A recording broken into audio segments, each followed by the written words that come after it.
Alright, time to get this show started. Make sure I got everything set up here. Today I'm doing something a little different from the usual stream.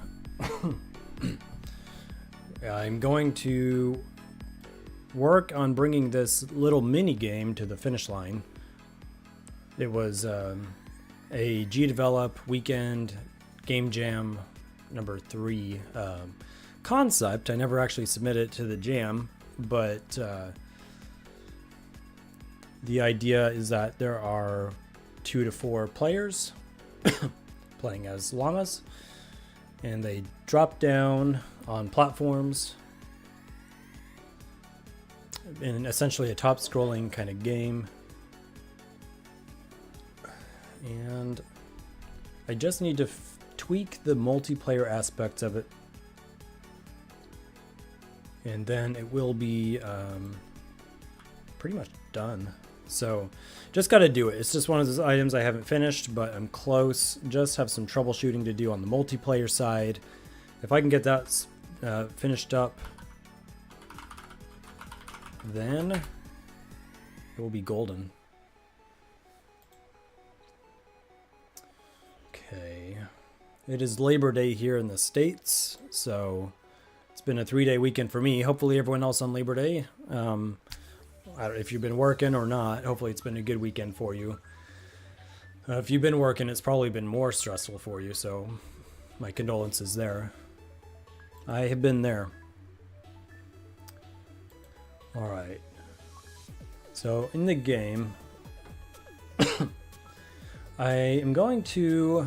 I had this completely working, and I need to fix the colorization of the up to 4 characters for the player objects.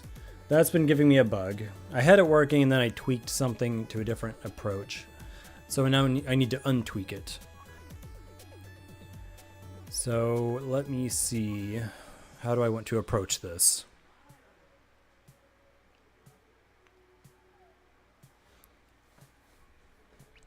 I'm using the recolorization or recolorizer extension right here.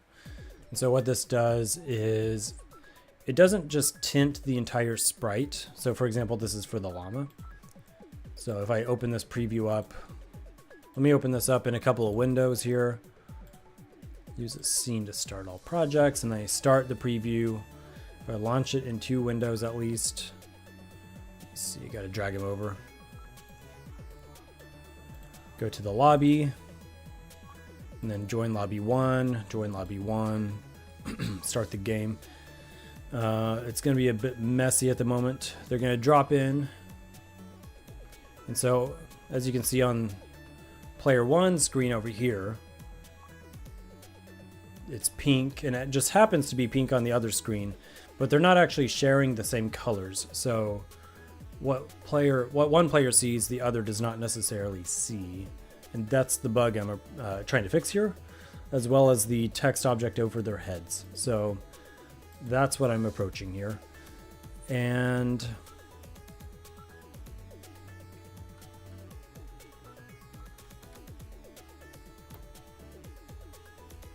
I've got the player objects are spawning in. We get the number of players in the lobby.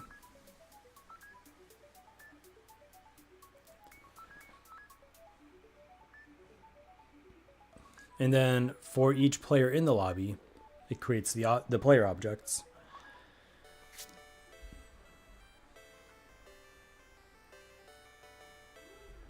So what I'm going to do then is, and again, this was working, and so I'm just talking my way through it out loud. It was working before, and I have an old save of this, but it seems like a simpler approach would be to manually just create 4 different player objects, and then for each of those player objects, then I can tweak the colors accordingly. And so of course I'm doing this with a single animation, as opposed to having many different colored sprites. That's why I'm using the recolorizer. extension, which is working pretty great.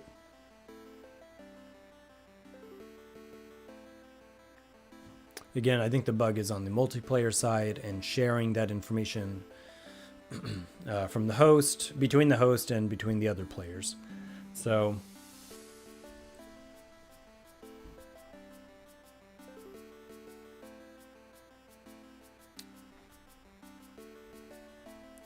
let me run one more test here because I made some changes to player 1 specifically. Let me run all 4 windows here.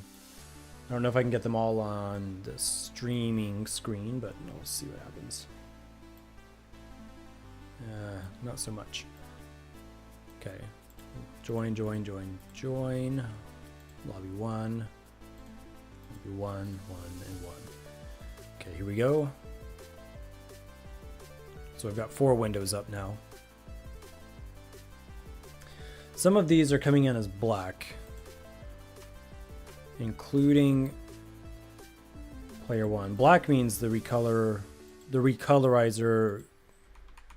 something got messed up there. So I really think I need to simplify.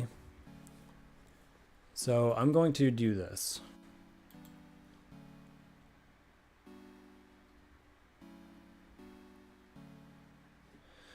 I'm going to close out of that scene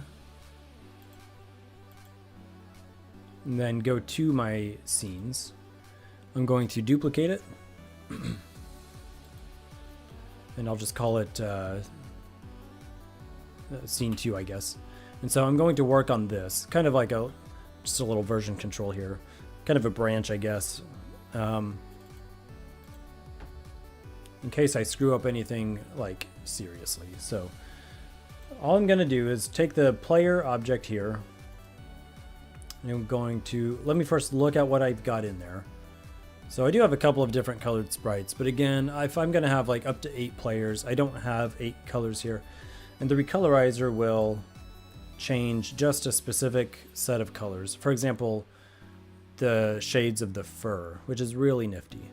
So that's the approach I'm taking. I love it. Let me double check the behaviors. We've got bounce behavior, multiplayer object, player owning the object is the host, platformer character. All of that is fine. I haven't had to change it in a solid minute, so I'm not going to now. Variables, we've got ID, player object score, RG and B, color selection. So I'm not going to mess with any of that. I'm just going to rename it to, I guess, player 1 and apply. And then I'm going to duplicate it.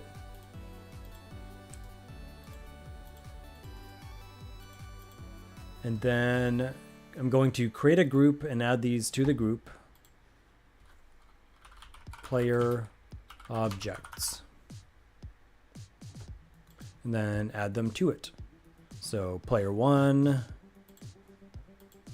and then of course 2, 3, and 4.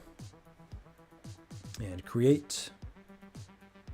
Add any object variable to the group. Yes.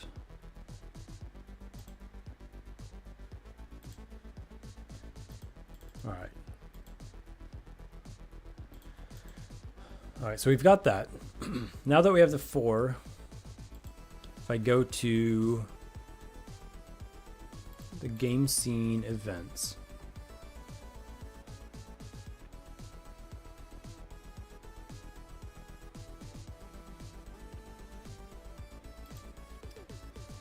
so one approach I've seen other folks do is create the objects or just automatically create all of them, and then depending on how many people are in there, start deleting them out. So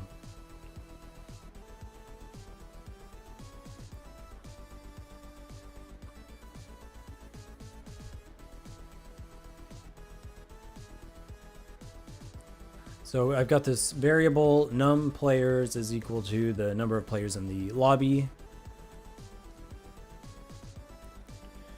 So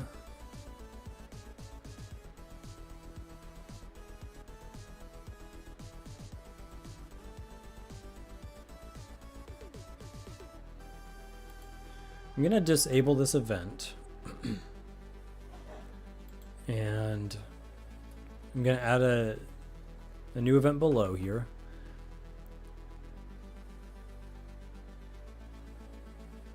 And it's going to be a check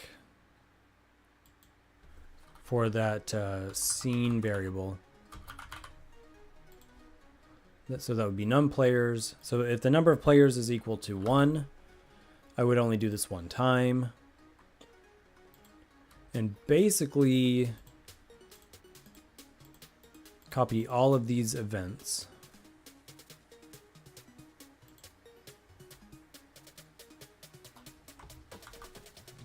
Let me add all of those into a sub event there and paste. So this will be create object player 1 at this position and do all of these things for player 1.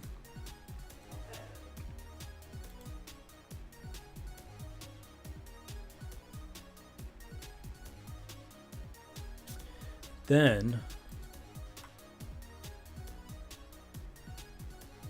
copy that whole thing, paste it, and then this will be if there are 2 players, and I'll copy this sub event here, and this will have to be a player 2 object. So a little bit boring here, but I've got to change all of these to player 2.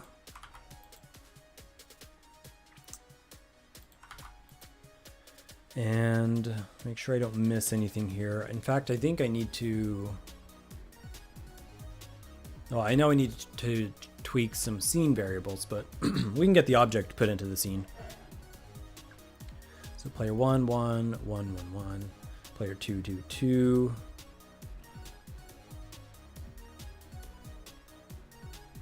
Oh, also in the variables, I can hard code the ID. So 1 should obviously be 1. 2, I'm just going to change to 2 and so on. Whereas previously I was automatically assigning it. I mean, you know, programmatically assigning the ID. But I'm not going to have like 100 player characters in this game. I don't really need to over engineer that. So I'm just going to simplify this. And then in the future, if I make something more crazy, I can explore, you know, more scalable options. I don't really care about scale whatsoever here. I just need to scale to 4.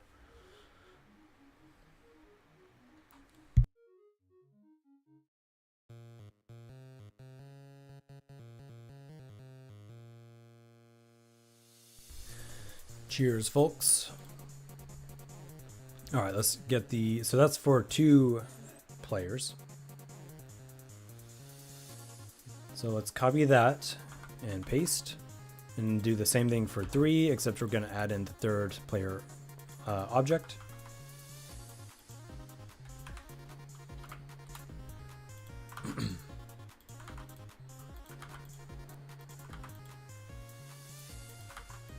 Then I'll need to come back here and tweak the player IDs here. So that's 3 players. Copy that one last time. And this is if there are 4 players in the lobby. Then we've got the 1, 2, 3. Copy that last one, paste it, and tweak this to player 4.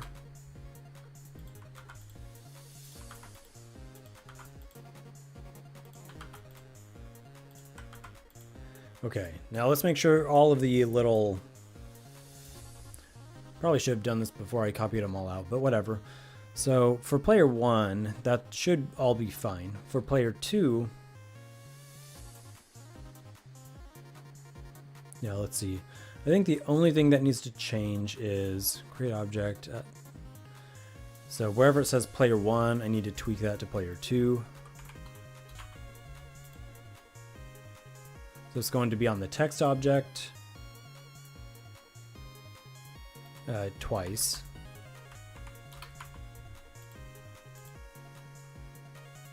And then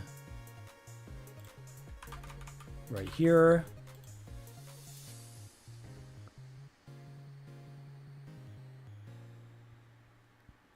All right, and then one last time down here.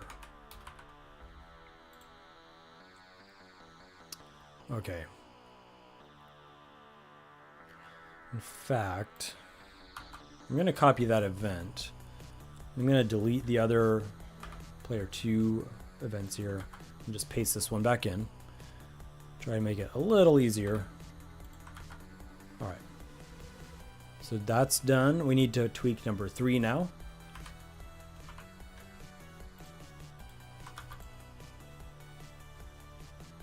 Oops, that is the wrong one. That just needs to be a player 1.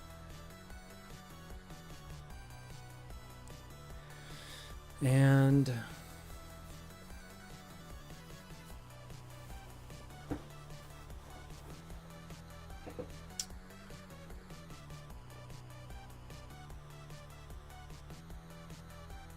all right, player 1, player 2.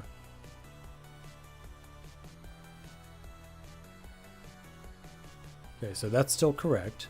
Is it still correct down here? Player 2, player 2. Okay, so that one's still correct.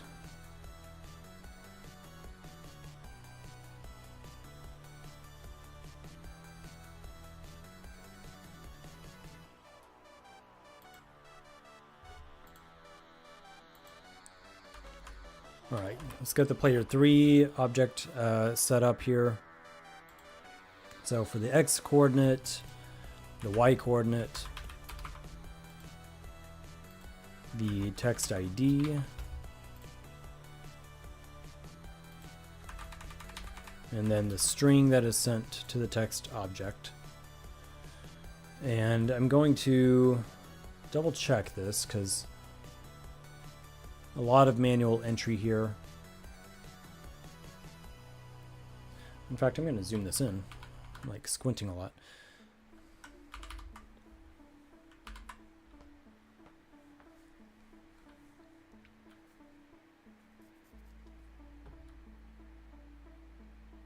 Probably won't need this player ID increment anymore, but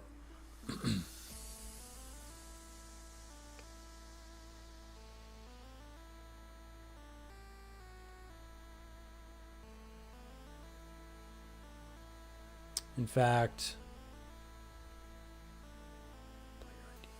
I'm certain I won't.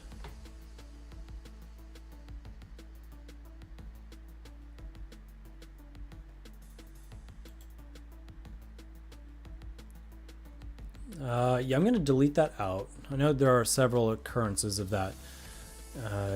That was for cycling through all of the player objects, but I'm not doing that approach anymore.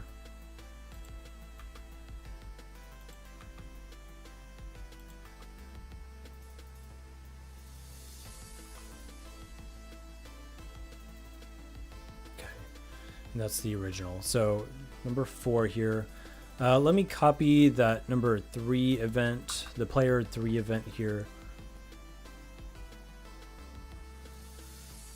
and replace this one here. Paste, and then just tweak number 4, and then we're good in this section. Okay, and one more time here. Player ID.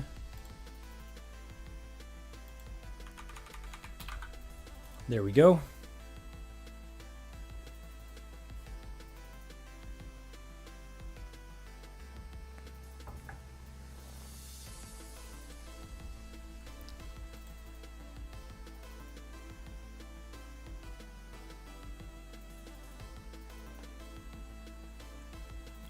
Sometimes people wonder how someone streams while there are no live viewers. You know, sometimes people come back and watch these after the fact. But for me, it's easy because part of my job is to, well, I'm a cybersecurity consultant, and so I interview clients and I ramble a lot.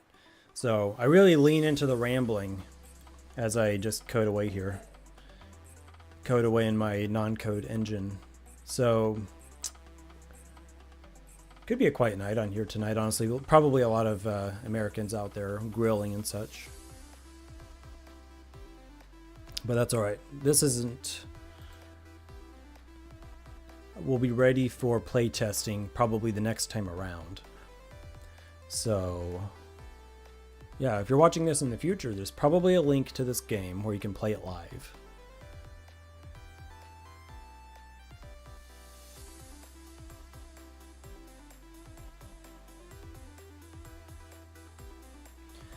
Okay, so big things are going to happen here because I've changed how everything is created. So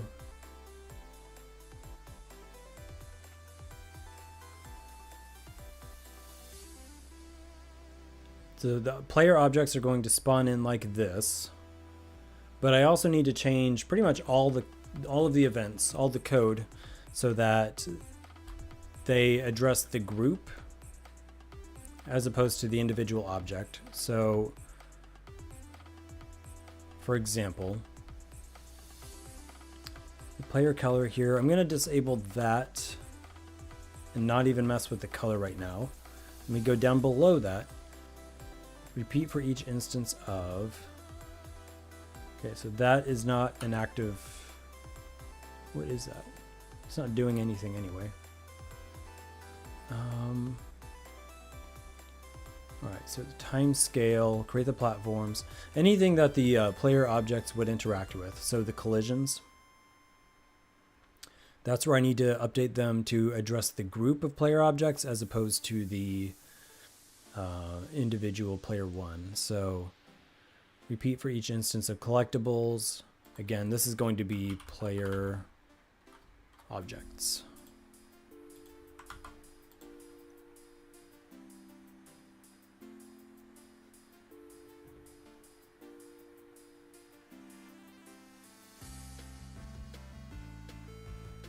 So quite a bit. I could do a change all, but I don't want to do a change all because I will certainly overwrite some things I don't want to overwrite. So just crawling through here and updating some stuff so that we can get 4 player character llamas into the game. And then this game is pretty much done. So player objects distance to the collectibles is within that range. Change the score of player objects plus equal 1. And so in this case, I'll probably have to look at ownership here of the objects.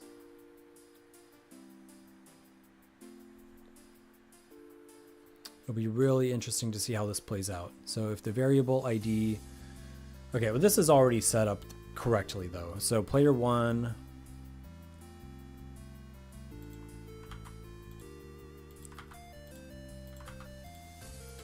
there we go. Change the variable.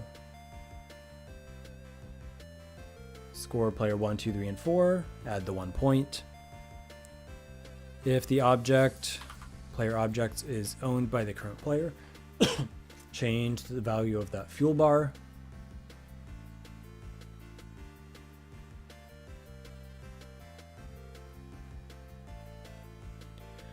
Alright, so that's the score collision. So the pickup collision. Then we've got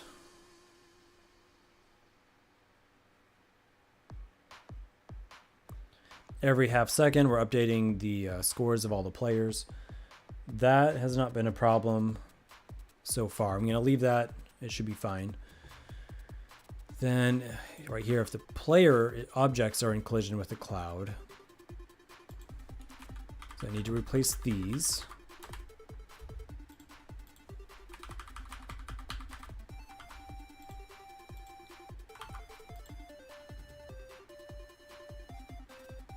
Wait, what?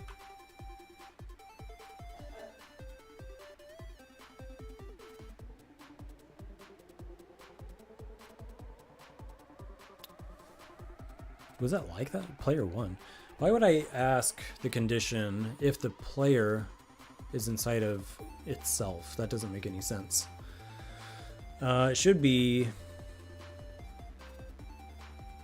if the player object is inside the cloud.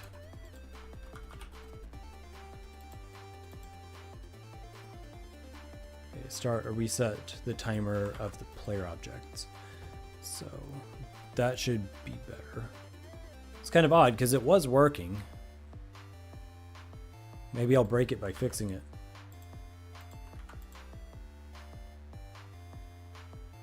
Okay. Player objects right there. So when they land on a cloud, they can jump on it like a trampoline 3 times and then it bursts. I need to add some loot that pops out of the clouds. So that's on the to-do list as well.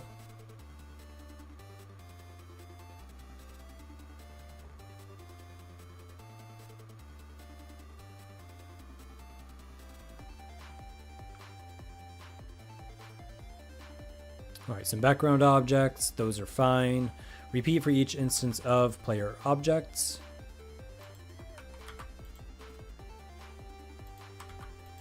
If it's owned by the current player,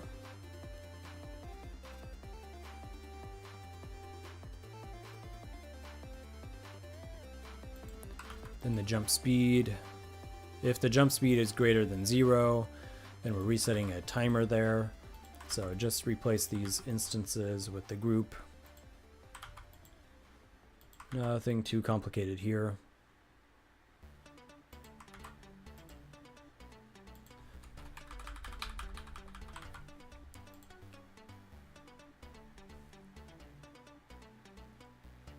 So when the player falls out of the world, they will die. And this is creating a little death explosion particle emitter.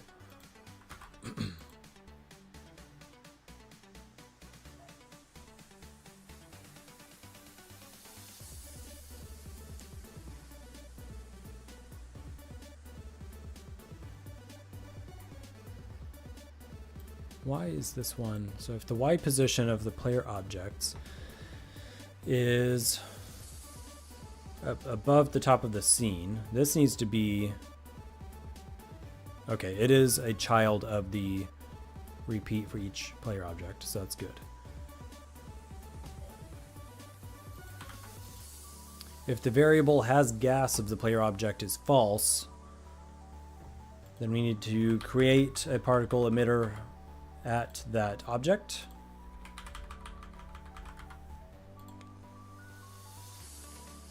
Right here, here, and here.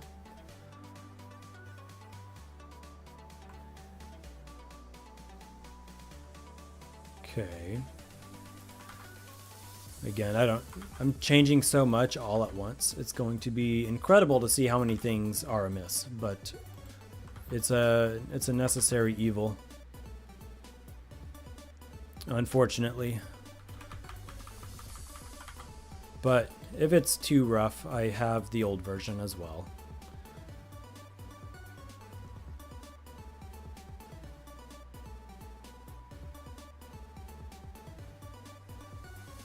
Okay, that's the end of the code right there. Pretty short program, honestly. It's a micro game.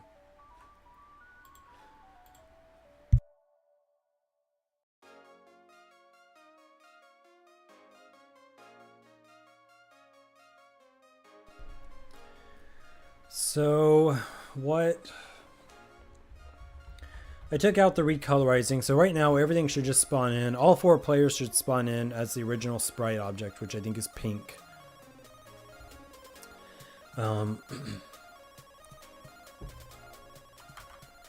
That would be a player objects here. I'm not sure what it's going to be used for.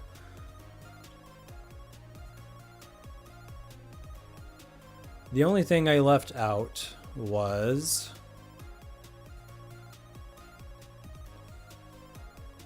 Let me see.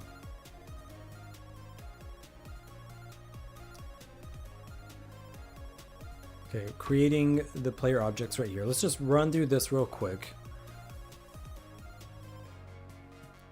So we know the number of players right here. So change the variable num players is equal to number of players in the lobby count, whatever. If there's only one player, won't be very fun, but you can still play the game. Create player 1. At the position here on the base layer, animation is player 1. So all this should be standard because I didn't change anything there. But if there are 2 players, do also create the player 1 and then create player 2. And reading through this, need to make sure that it's all player 2 specific in terms of the coordinates, the text object, and the player ID. That looks good. And then if there are 3 players, it should be exactly the same. So player 1, player 2, and then also player 3 here. Check the coordinates, the ID. That looks good. And then same thing for 4. 1, 2, 3. Okay, and 4. All right. I'm a little scared, but we're going to run this thing. Let's run it with 3 for now, so I can show it on the screen.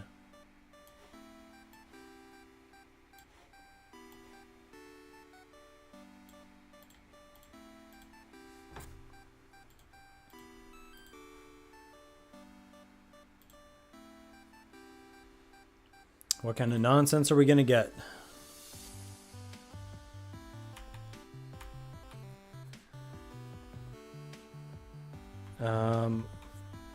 Okay, so 1, 2. So the numbers are still off. The colors are still not aligned. Do we have normal object collisions? Is the score working? Player 2 here. It's 4.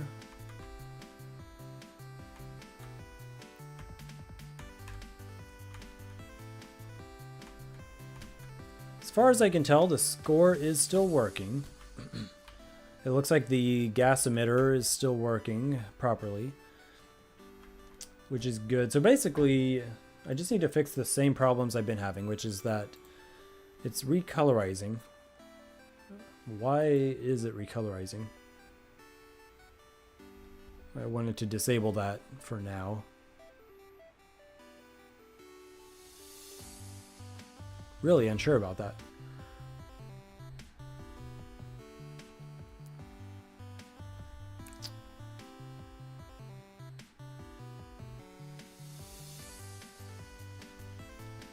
Where does it change the color of the player object? Is when they're created. I changed the animation, but yeah. Create the text object.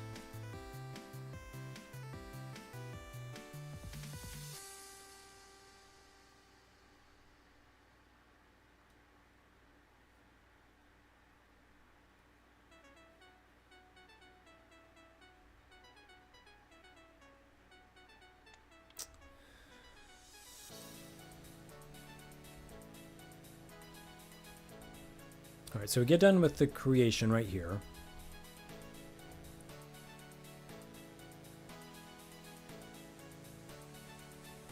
Let me add a comment here. So that says add players. Really, this is add player objects.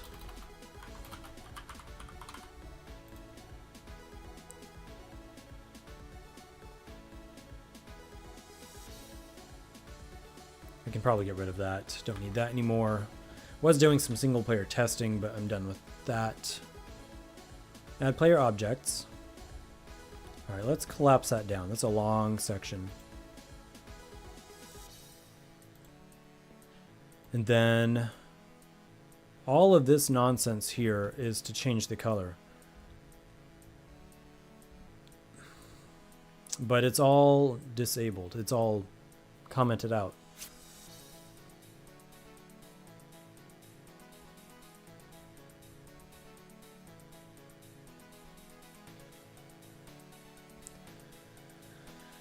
Huh. Let's look at the variables. What do we have here? RGB. Most of the color variables are set to 0 anyway. And we have the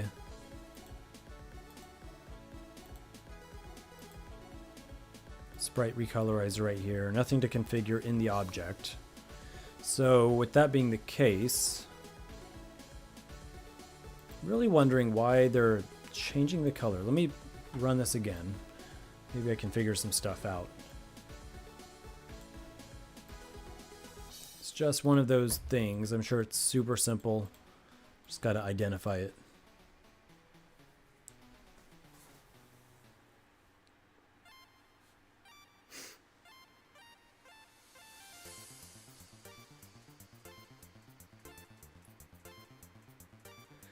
Helper Wesley, how you doing this evening? Thanks for hopping on. So for the arrow fight, you added the color as a variable inside the player object, and then used that variable to change the colors of each player.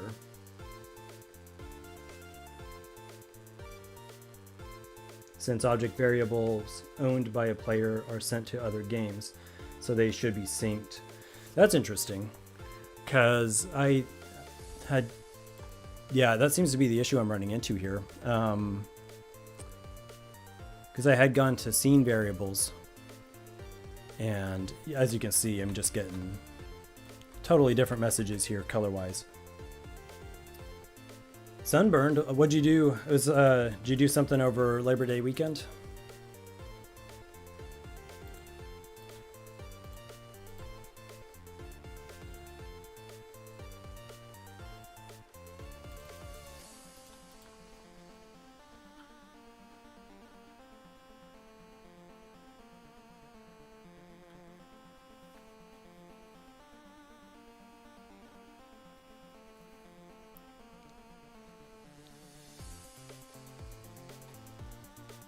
Oh, nice. You went to the beach today. Well, I'm landlocked. I can't do that. I'm in Oklahoma, but, I mean, a little bit jealous. Sounds nice.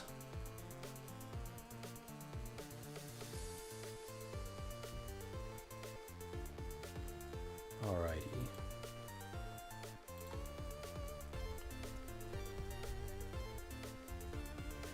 Yeah, and so yeah, I can definitely do the player object variables here.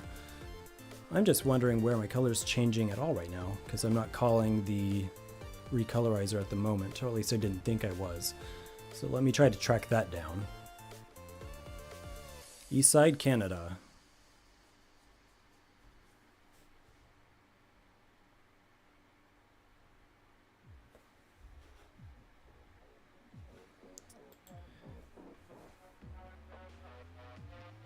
Yeah, that's pretty different from here. It's been actually a cool week this week for us, but it's been in the hundreds lately, so.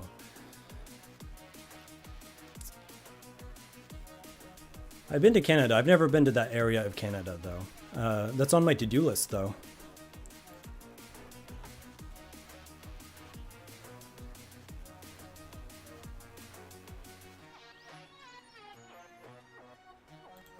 Yeah, the search function. And at the moment, I'm just...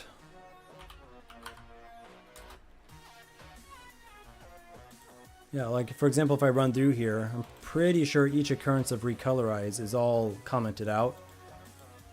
And so, I don't know why I'm getting, like, all those greens and everything. Honestly, it's been a minute since I hopped into this particular game, so I'm trying to refresh my memory on it. Yeah, it does get pretty hot here. I wouldn't say it gets like Death Valley hot. Definitely doesn't, but we get solid 100 to 105 in the July-August region. Hello from Indonesia. How are you doing today?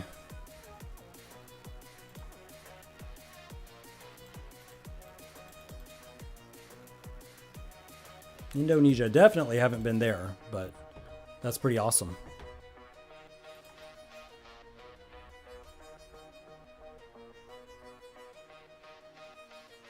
I've been to Southeast Asia, but not Indonesia.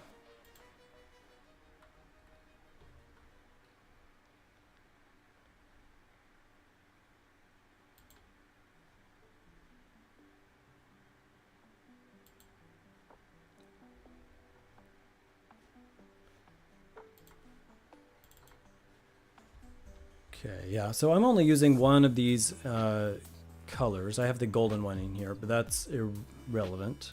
So I've got no effects. I have the variables that are ready to go. They haven't been assigned yet.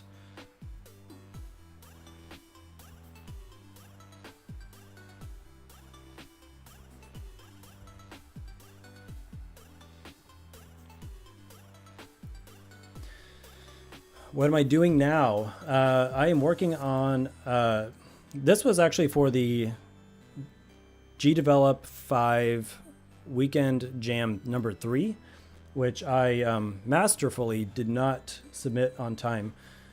But this was the concept I had, and I wanted to revisit it and see if I could get it to, publish this up on the page just for fun. And so I'm working on the multiplayer part of it. Specifically, the colors are being annoying to me.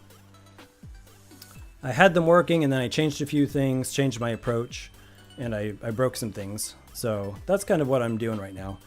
And so the black is an instance of the recolorizer not quite working. And then the rest of them, it's an issue of not communicating with each other, which, as Helper Wesley mentioned, is probably because I need to use the object variable, which will be shared between players.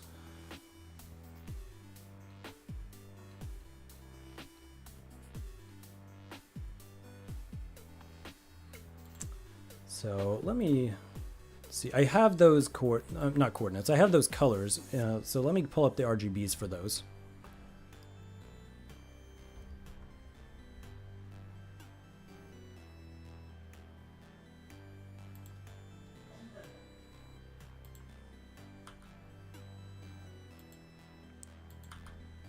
Let's see here.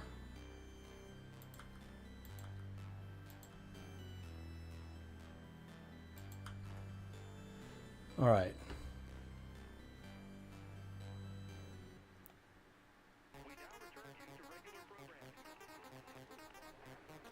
So I had this all commented out because it's a combination of scene and object variables, but we could go back to the object variable approach.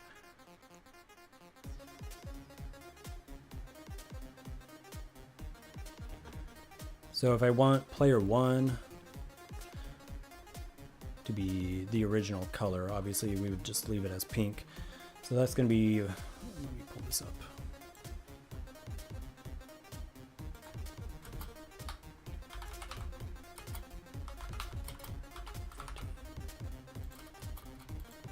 And then let's say for blue, let me grab that number.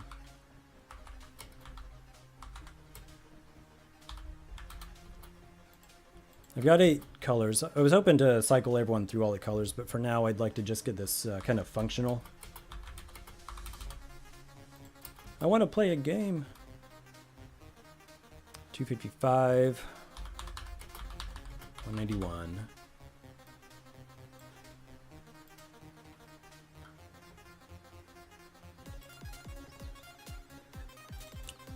All right.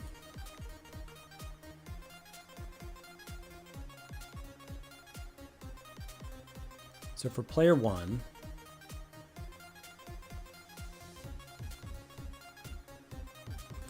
yeah, that's a good question. How am I setting the colors? Previously, maybe I can pull up an old scene. Let me see if it was still functional. Like I said, I kind of came in and I tweaked a few things, and it's not working as it was before. It was a little smoother. And I wish I knew what I changed, but let me pull this up here.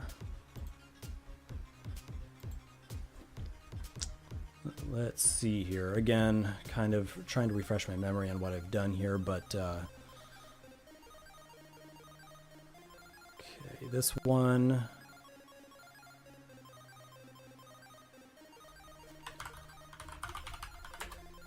Okay, that's too old. The only one I can show you is this one here. What I had been doing was using the recolorizer. I was spawning in player objects using a single player object. Well, the game, like, I started this one at the Weekend Jam 3. So, what was that? A month ago? So, it's probably a little bit dated. I know there have been a lot of updates because y'all are doing amazing things, but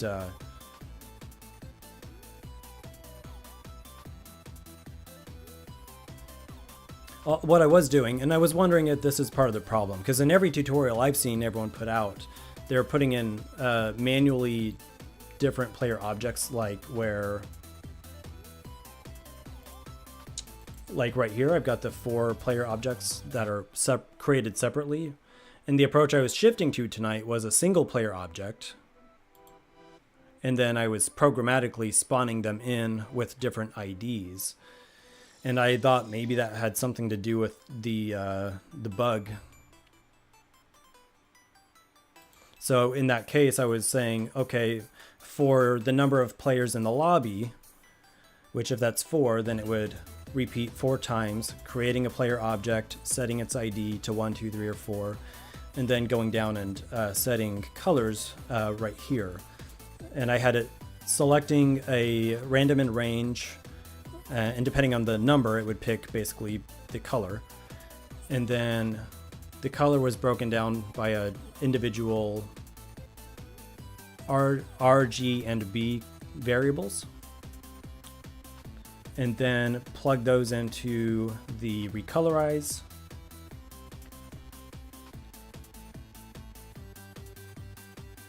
Nice, you use the single object. I mean, I thought it felt cleaner too. I just couldn't quite get them to sync. That was really the biggest issue.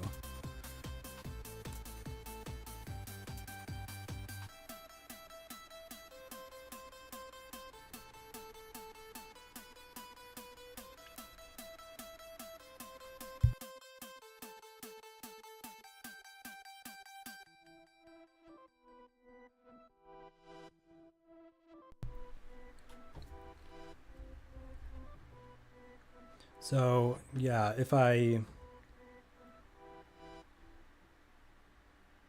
so I was using the player object variable, and I could change these back in this older scene here.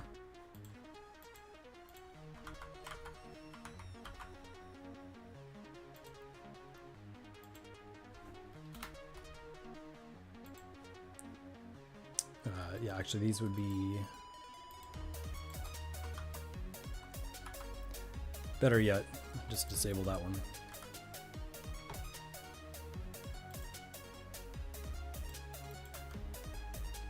So if I were to set that to the, let's see, 2 through 7.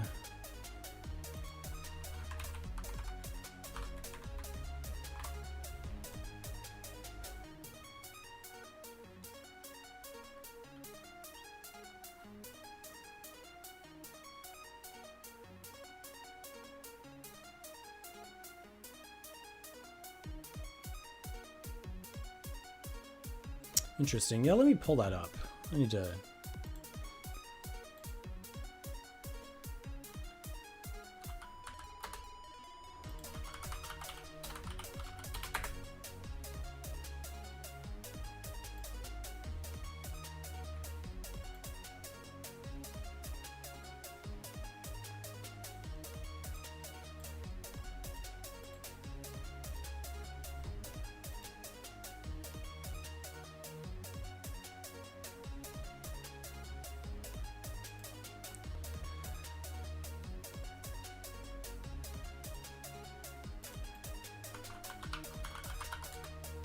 Don't remember what it's.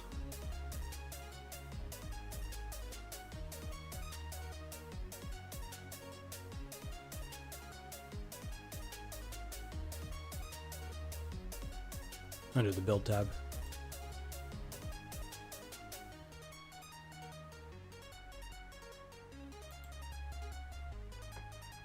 Oh, gotcha. Yeah.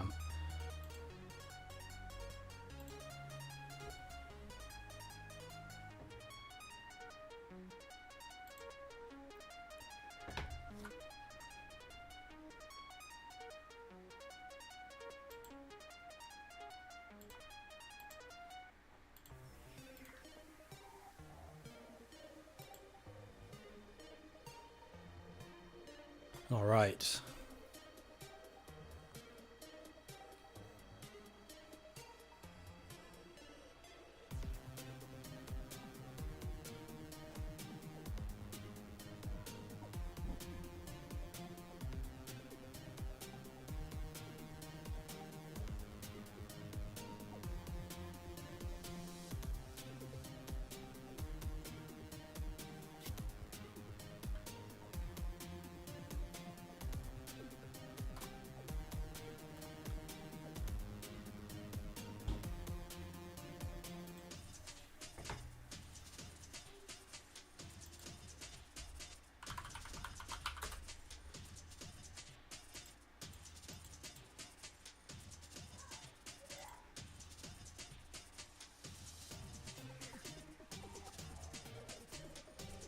Under the create arrow comment.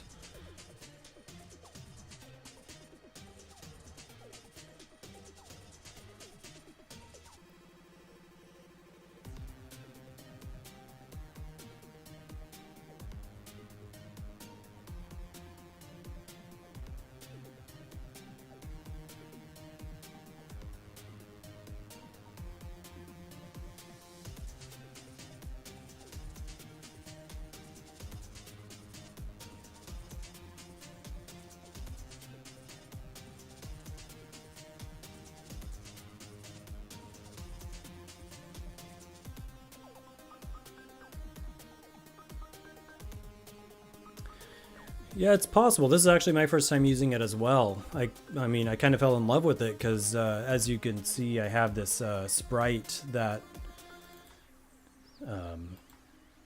it has a, I don't want to change the color of that satchel and stuff. And it does a pretty good job of changing, for example, all the fur, even though there are different shades of fur in there. So I liked it a lot, but,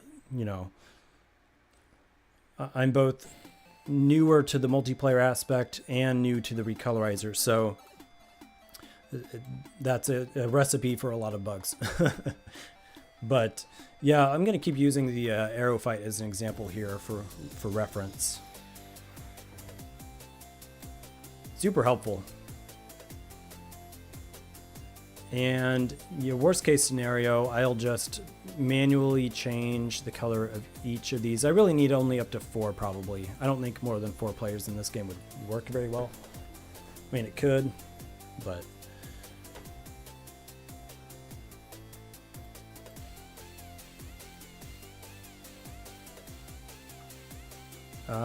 let's see here. In fact, if I'm only doing 4...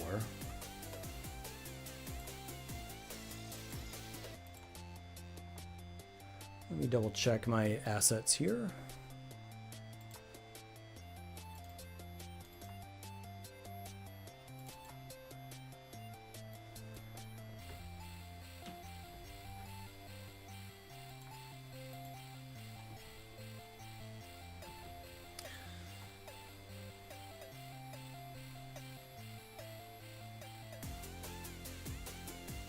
So how much time do you spend between game development and YouTube tasks versus, well, I guess everything else? What would you say your percentage is time-wise between all of your various G-Develop, YouTube, and personal game development time?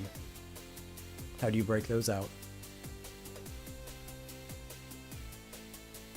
Oh yeah, and I appreciate that game. That's super helpful.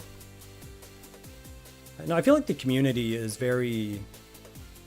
You always have like bad apples out there, right? But I think the community is very appreciative of the effort you all are putting in.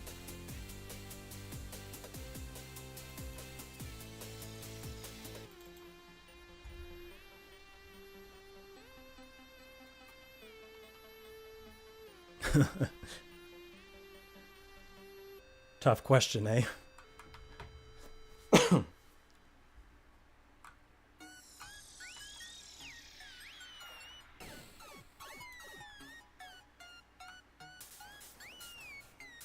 Yeah, a workaholic. Is that at least a sign that you love what you do, hopefully?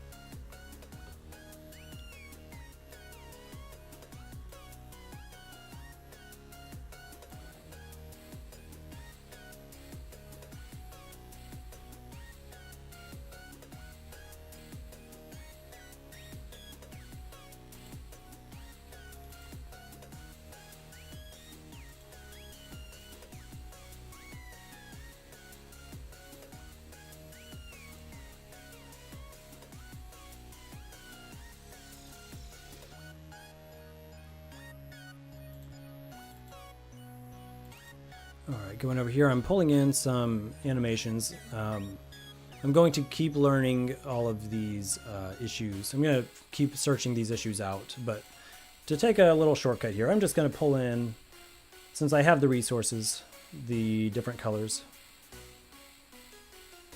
And we're going to call it good and move forward. And what was I using here? This was...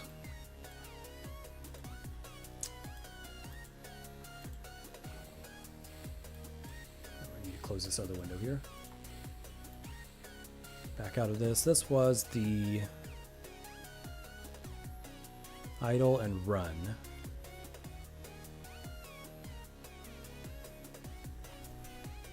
About 40 hours a week with the G develop work stuff. 10 to 15 per video edit. At least a video every 3 weeks. And then 10 to 20 hours a week on games for your personal game. Yeah, that's a lot. So, a follow-up question then, with all that being said, because I feel like most of us started out as gamers, do you also spend time playing any games? Because for me, that's kind of gone out the window. And I'm not even that busy. That's pretty intense.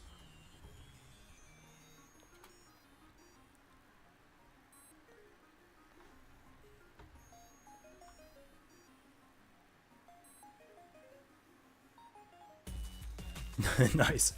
Yeah, get that family time and sleep occasionally. I understand. But that's good. I mean, it's worth it.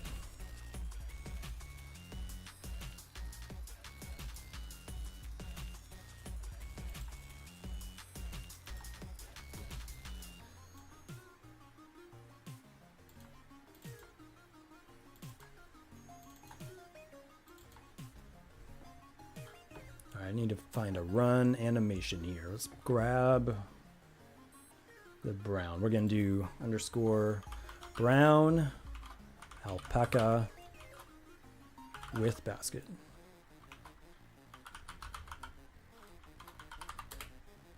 It does not like that. Let's just do this. Oh, I misspelled it. It would help if I typed correctly.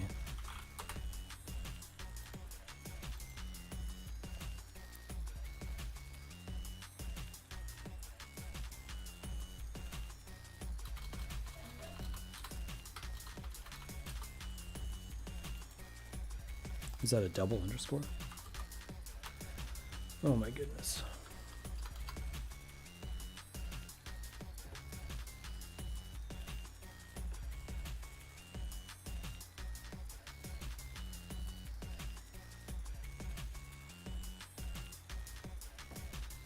Idle, idle. Here we go, run.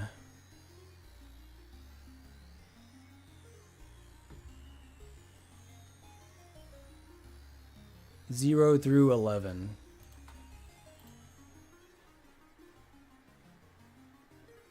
Loop and preview.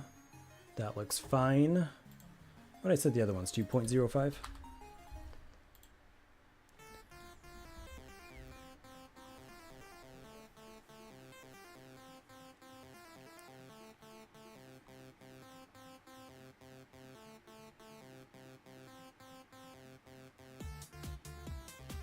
Yeah, you start really critiquing all the games that you play, like, oh, they should have used a different shader here or whatever.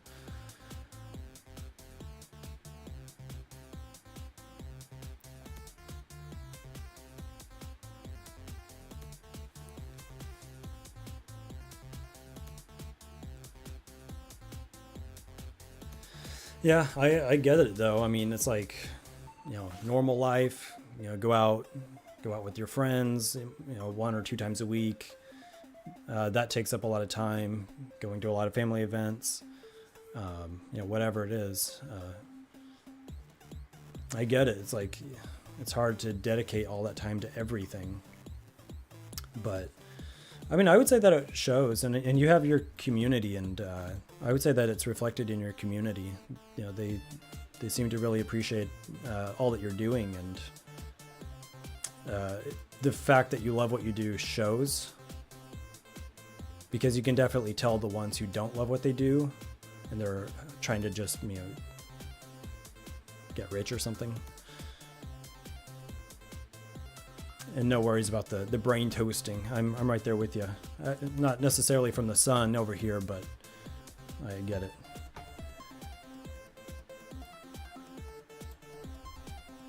All right, now I have the pink facing to the right. I'm gonna go ahead and change that as well.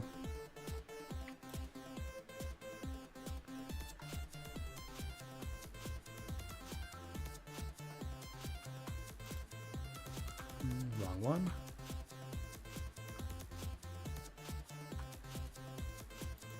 There we go.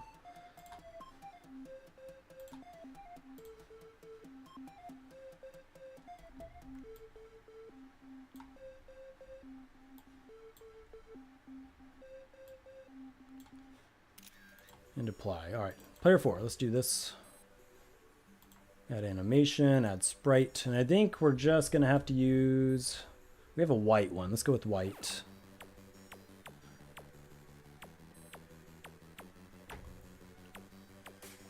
I've got to work that alpaca spit animation in at some point.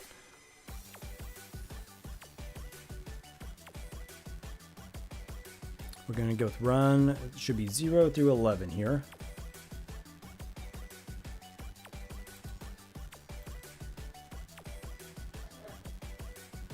Edit that one.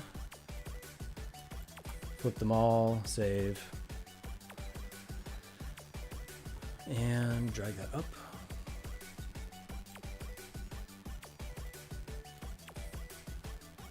And set that to 0.05 and a loop. Okay. And hopefully the points are not messed up.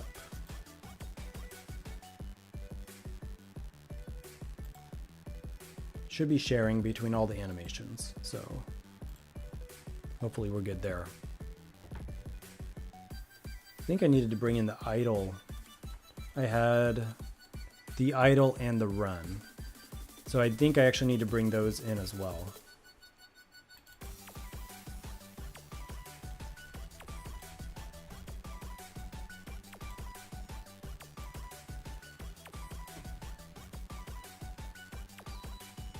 Yeah, for sure. It's super awesome.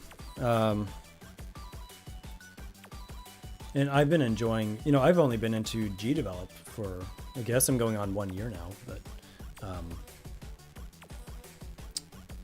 I was just doing some raw Java using a Greenfoot engine, and then I was learning Unreal Engine, which was fine, but I entered a game jam, and I saw a platformer, of course, because GDevelop's great at those, and I realized how polished it looked. And it was just a 48-hour game jam. And I was like, how did this person do so well in so short a time?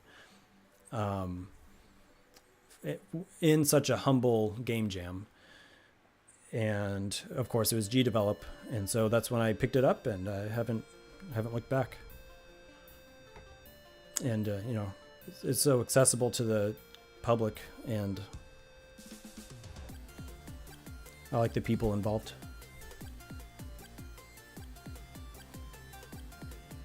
Gonna grab these idols here because my llama alpacas are lazy, and so anytime I'm not running, they're sitting down. Idle sitting down right here. All right, I need to delete that animation, edit this one so it faces the other way.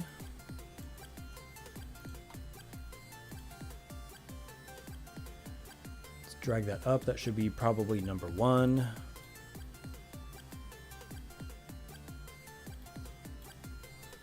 And let's see, 0.05 I think, and loop and apply. Same thing for 4. Let's grab the lazy white one.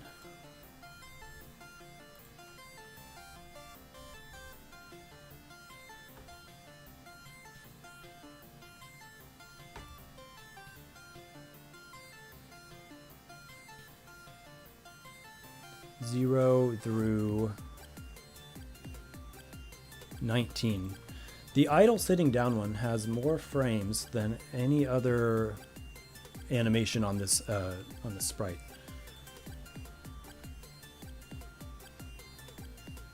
Okay, 0.5, 0.05, and loop. Let's flip that one as well.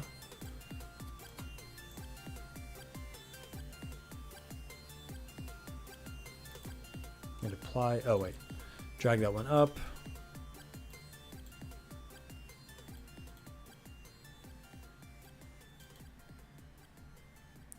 Number 1. Okay, so we should have idle and run for each of these in that order. Idle, run, idle. I must have been calling them by name because they're not in order. Where's the run one? Right here. Okay. All right, should be good on those. So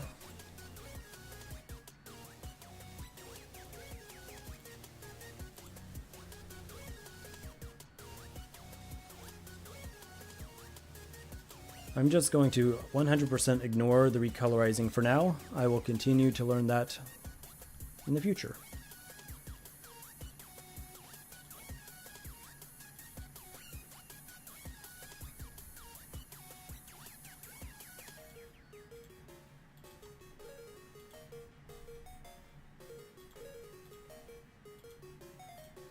And apply. All right. So I need to go into my events because I probably manually called whatever that animation was. Let me look here. Where the player object is created. Okay, need to disable all of the color stuff here. Looks like it is.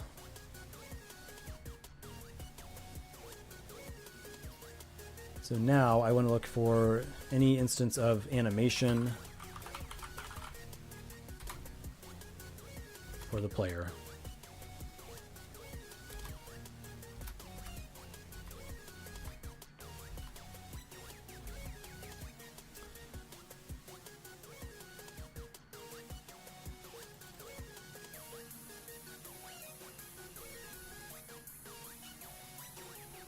In fact,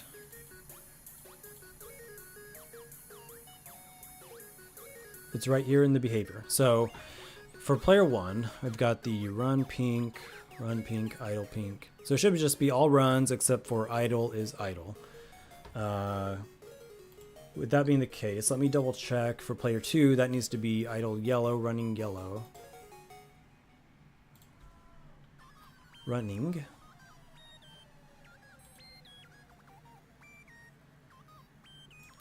Not very consistent with my naming convention. We'll call it run yellow.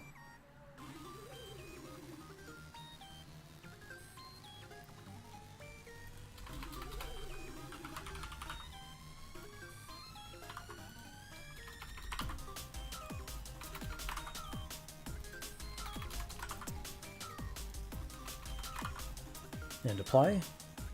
Player 3, we've got, let's rename that. We'll call it idle brown.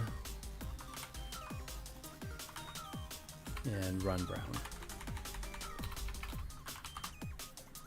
Apply. Wait. And then rename it here.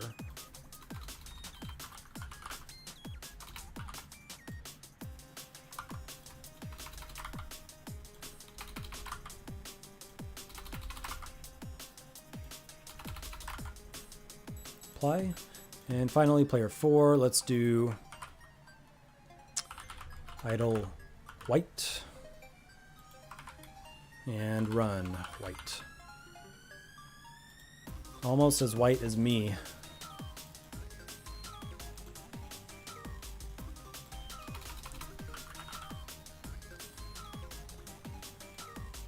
But if you're Helper Wesley, it might be more pink today.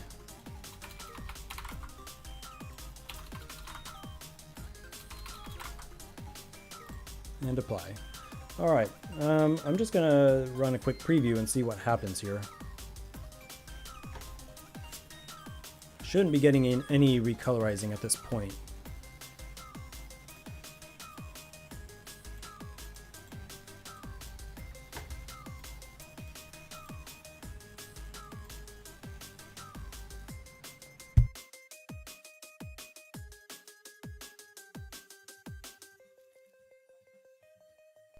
And yet I am, so that is a little weird.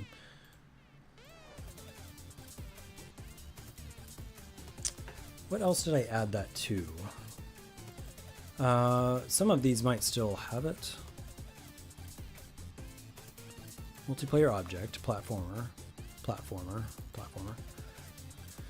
Okay, that one's fine.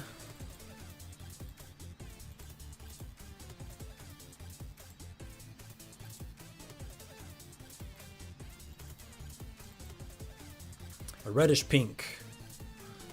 Sounds bad. I did not take care of myself when I was younger. I would have jobs like mowing lawns and doing construction, and I didn't bother with sunblock. And I had some real bad lobster sunburns in my day.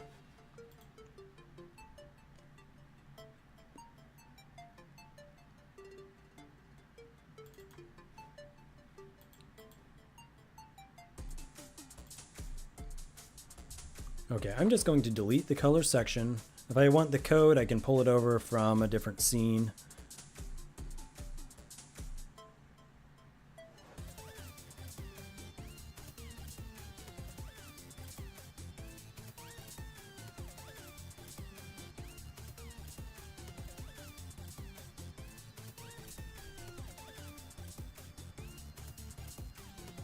This is a classic. We don't need this code, and so you delete it and ruin everything moment.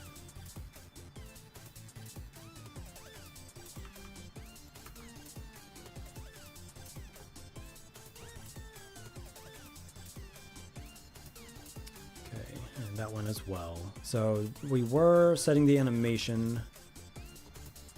So now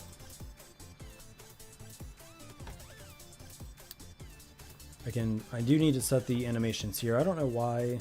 I don't even know if I need to set this at the beginning, but I have already done this. Standing idle pink.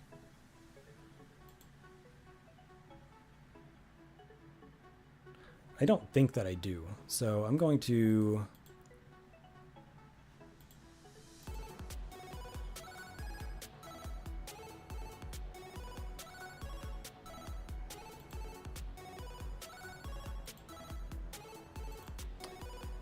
double check my animations.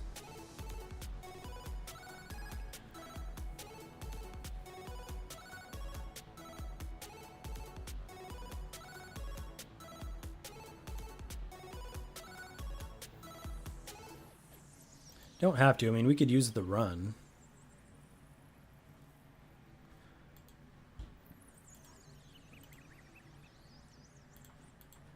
So run pink,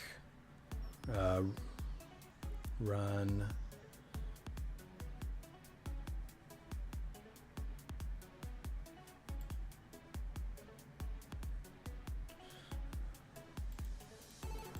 we'll do a run yellow. 3 should be brown.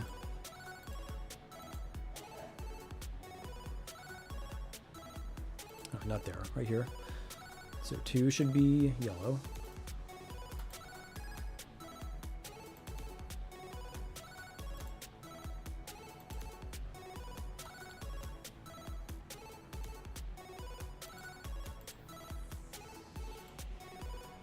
All right, finally the fourth one here. A little bit of redundant code here, but I was just trying to get around a bug. So 1, 2,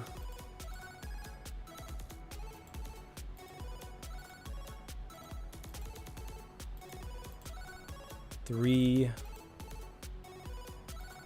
and 4. Run what? Alrighty.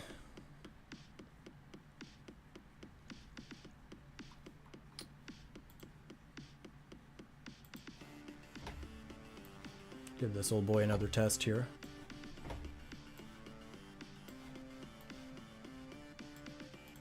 Lobby, lobby, lobby. Join, join, join.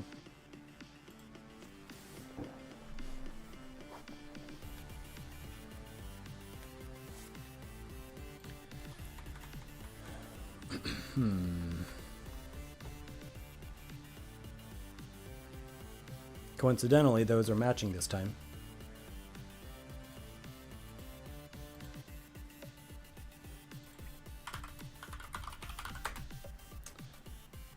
Very interesting here. Let me remove that entire extension. Maybe that'll do something. Maybe I'll even close out and start back in.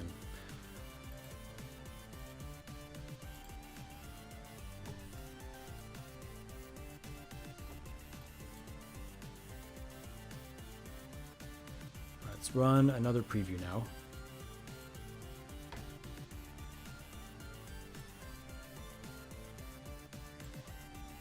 Okay, oops, I forgot to set the lobby as the starting scene, so let's do that. And launch the previews.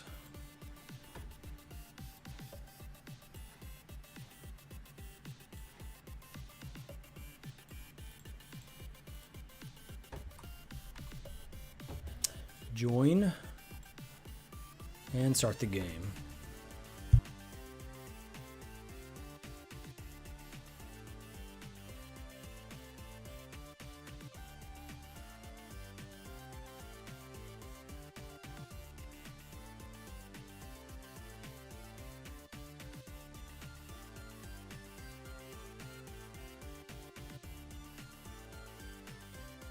All right, so I think there was also a text object. No?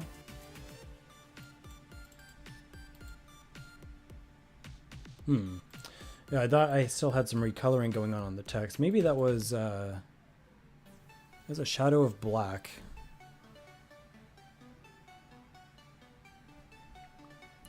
But it looked like all of the player names were coming in black. And so let's double check. Still have the animations here, brown and white. So player 2 object, I explicitly gave it the yellow animations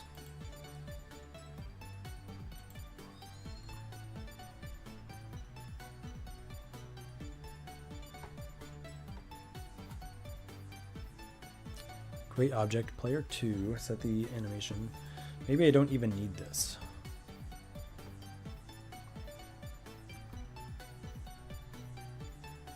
Let me test it with just the 2 players here.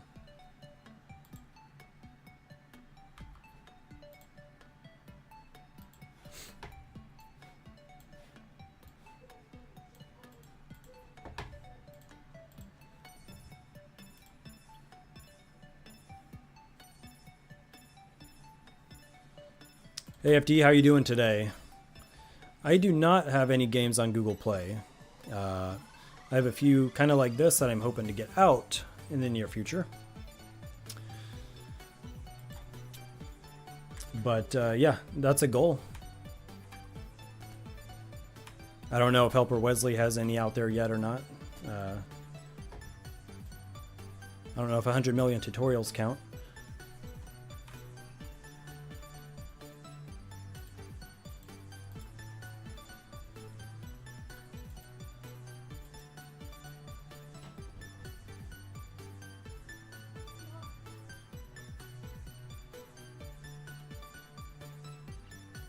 FD, you having a good day, man?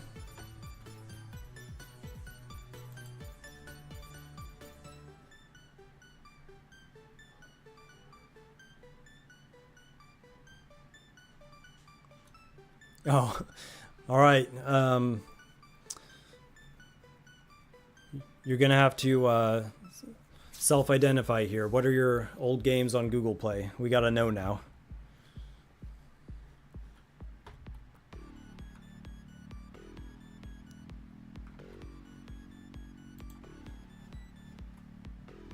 Throw yourself under the bus here.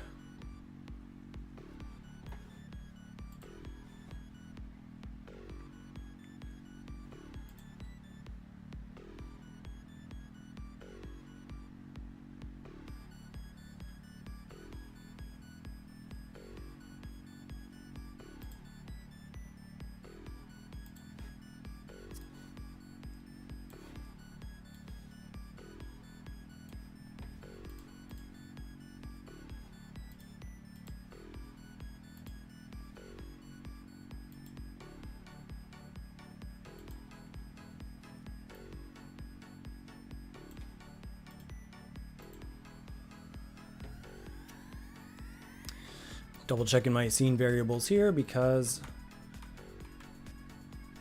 my different player objects do not, they're not using the correct animations here.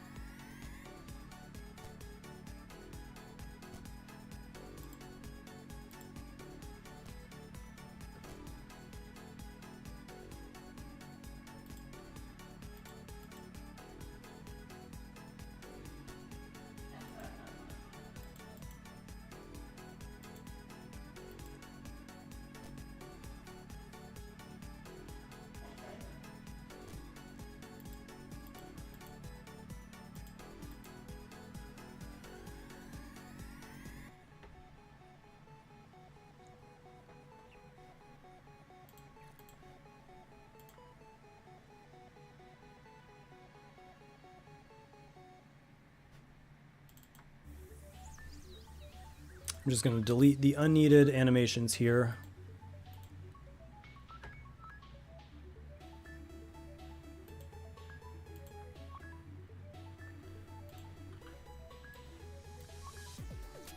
Let's try to remove all unnecessary variables.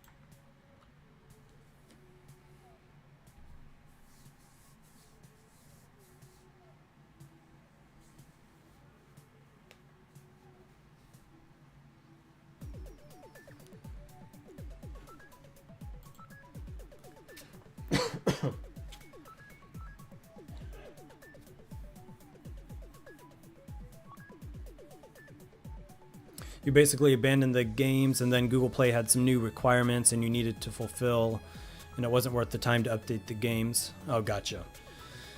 I've heard it's pretty strenuous actually to maintain.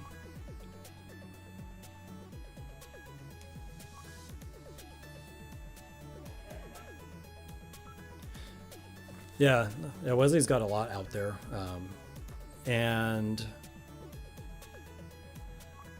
honestly, I feel kind of similar, Helper Wesley. It's like a lot of people who are kind of generalists. I don't know if that's kind of how you identify. I wouldn't consider myself like a great fine artist. I wouldn't consider myself a hardcore programmer, but I can dabble in all of it. But I'm more capable of receiving code and reading it, receiving the assets and knowing what I like versus what I don't like, and then trying to put it all together to make a game, right?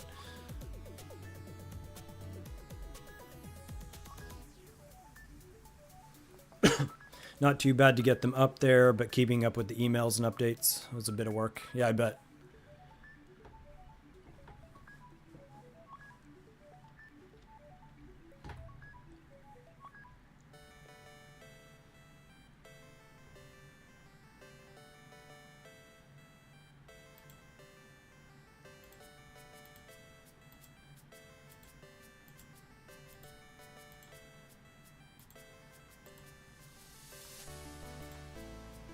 Apply. All right. So now they all should only have their own animations.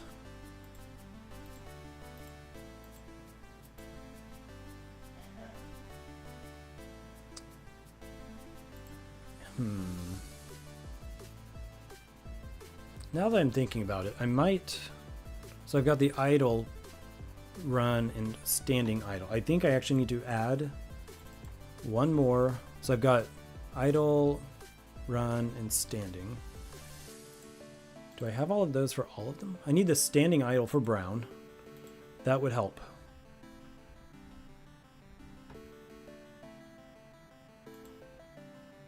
So that's going to be 0 through 19. That would help.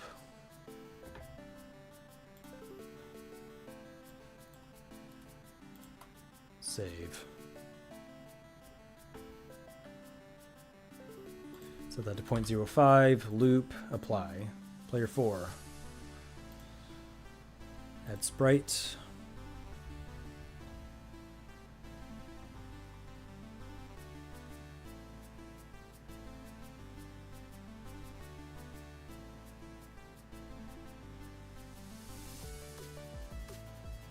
All right, here we go with basket. No, that's the spit.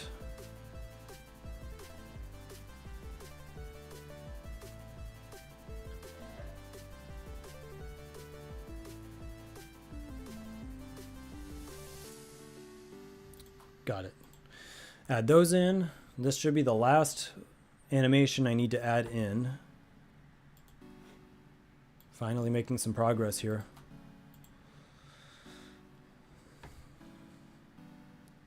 .05, and again it should be sharing the points between all the animations, and collision mask, it's fine as long as they're the same, which think they are, and apply. All right, then I need to double check the naming on those. Standing, idle, brown. And same with the white. Standing idle white. Standing idle pink. Make sure the naming convention makes sense here. I'm pretty bad about not following my own rules. And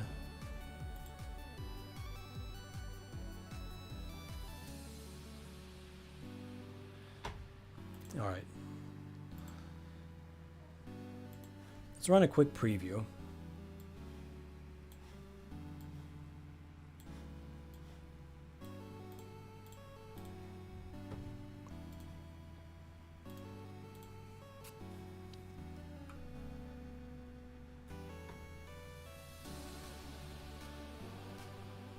FD, do you have games on Google Play? I forgot to ask. Oops, I totally forgot to... Wait, what just happened?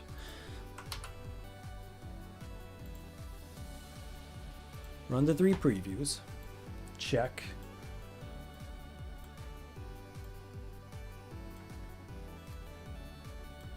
Lobby, lobby, lobby. Join, join, and join.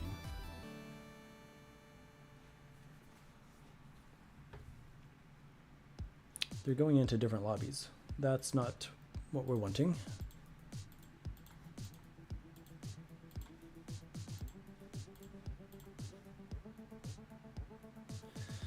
All right, I'm gonna need the lobbies to update.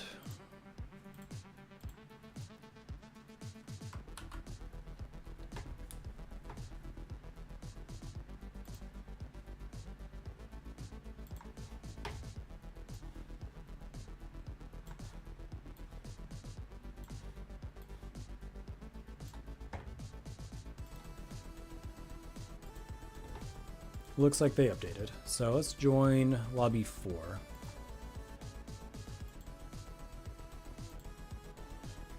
There we go. Now start the game.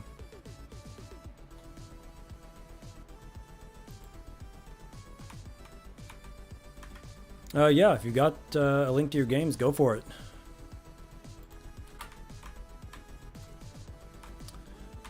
Alright, so they all like the pink animation for some weird reason.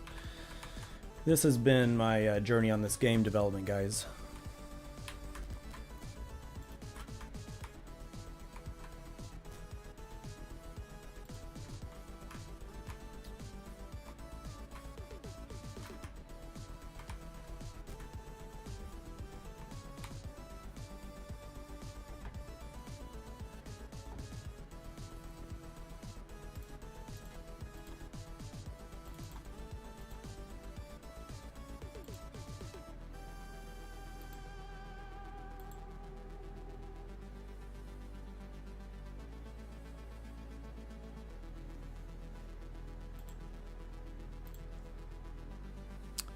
Alright, so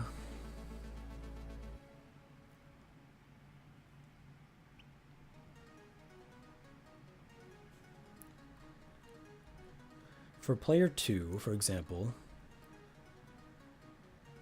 I have not explicitly set the animation type here, but it should be yellow.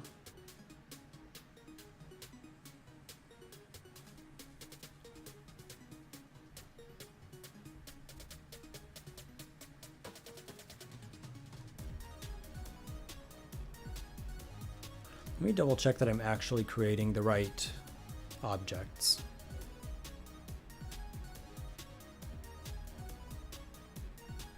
So if there are 2 players, then create a player 2 object.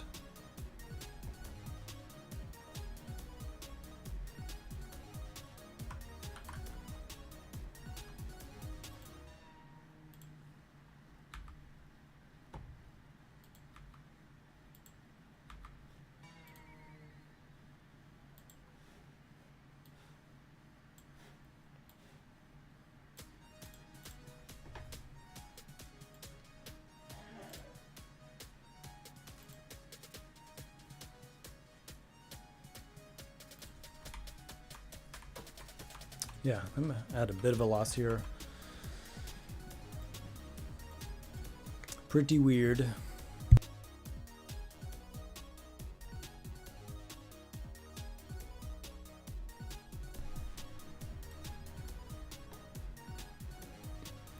FD, is it letting you do the link?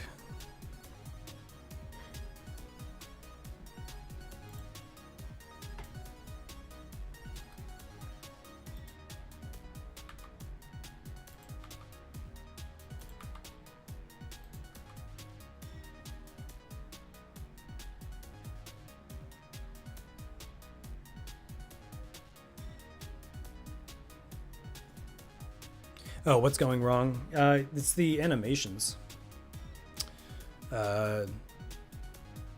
they're all coming in as pink, which is the player one animation color. Whereas now I've got, I've explicitly set the animations to yellow, brown, and white for the others. And so I'm trying to figure out why it's doing that. View viewer. Yeah, it's Labor Day weekend here. I mean, people are getting back to work tomorrow here in the States. Could be that.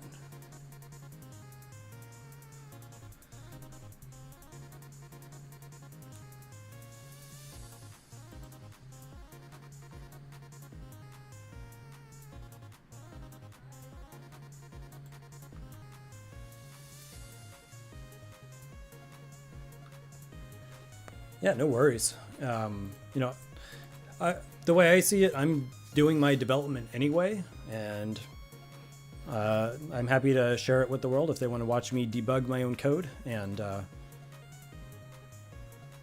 happy to have people along for the ride. How am I telling them to pick those animations? I was using the built-in behavior for the animation selection. So, for example, here under behavior, platformer character animator. So I've set my animations here, run yellow. It's really should only be calling 2 of them. And those worked for player object 1. But instead of player object 2 right here calling these yellow ones, it is turning pink. And so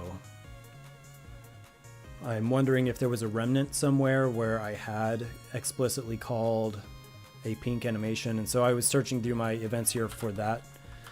And deleting any occurrences. I don't think there's any left.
Most of the mechanics seem okay. The last real thing to code in terms of like the physics in the game will be some pushback.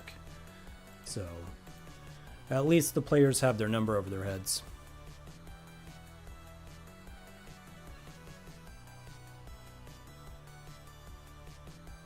Creating 2 player ones if there's a second player.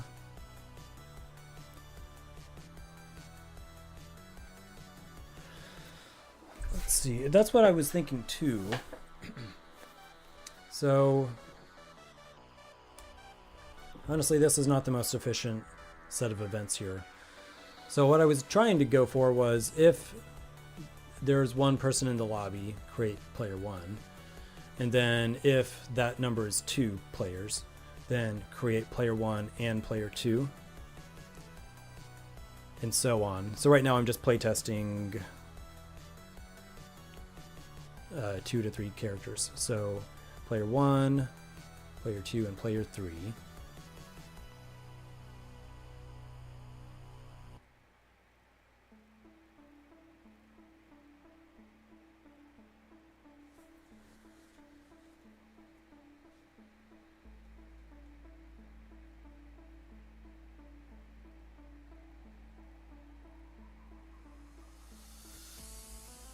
Yeah, it's not the most intuitive set of events here, so that's on me, but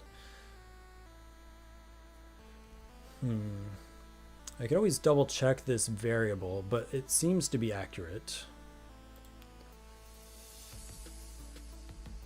The name of Wesley's old game. I think he's trying to keep it under wraps.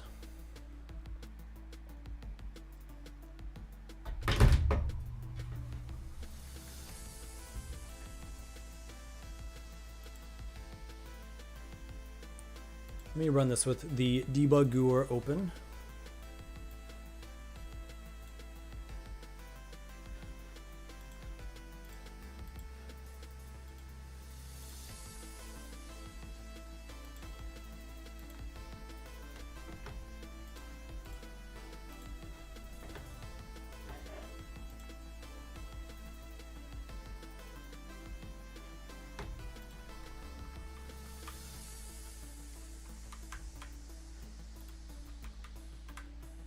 All right.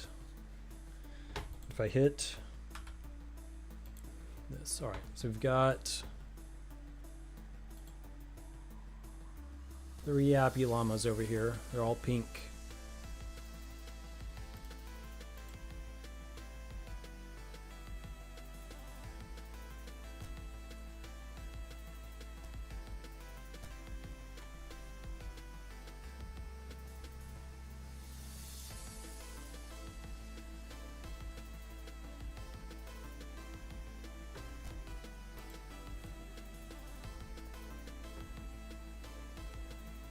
So the num players did come in at 3, which is accurate.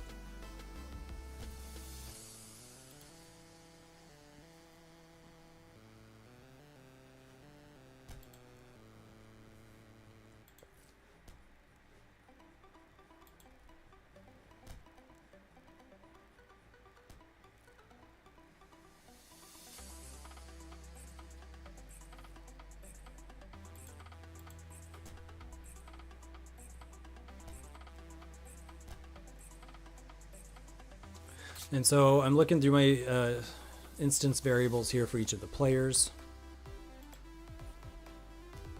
Yeah, 3 player objects. I wonder, because I don't think I called them player. For example, they should be player underscore number, or the group is called player objects. You've probably done more multiplayer than me at this point. In your experience with the console here, does it always refer to multiplayer player objects as player? Or should that be one of my specific naming conventions?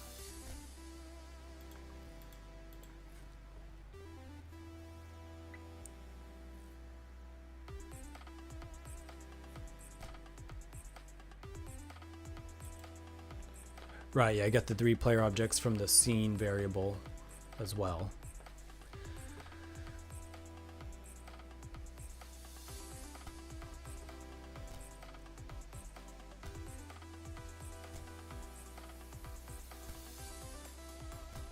Should probably refresh that. So that seems accurate to that player. The scores are updating and everything.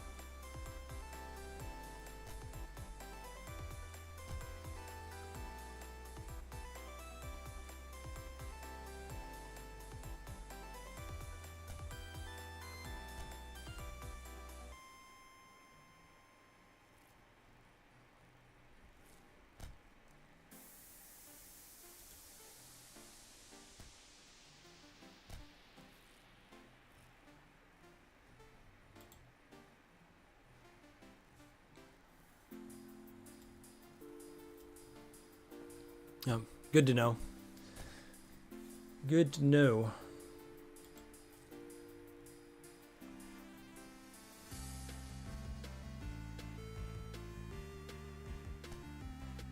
All right.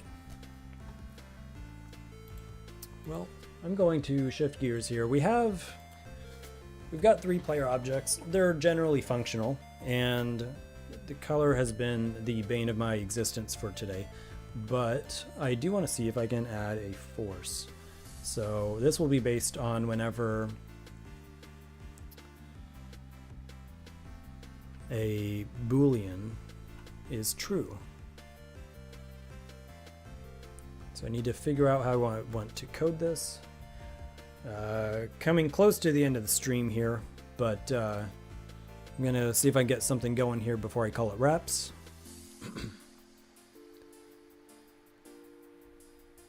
So let me find for each player right here, repeat for each instance of player objects.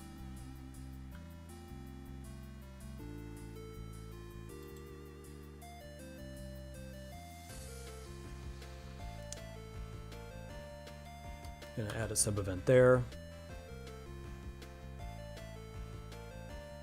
Don't need this comment anymore. That was for single player testing.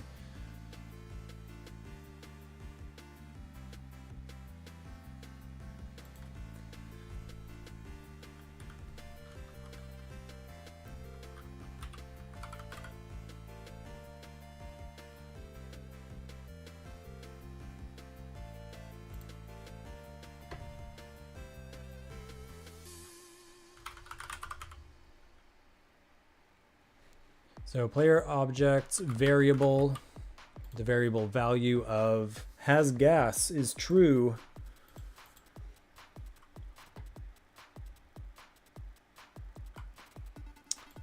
And I'm actually going to move this down. Let me just add a new for each down here for now.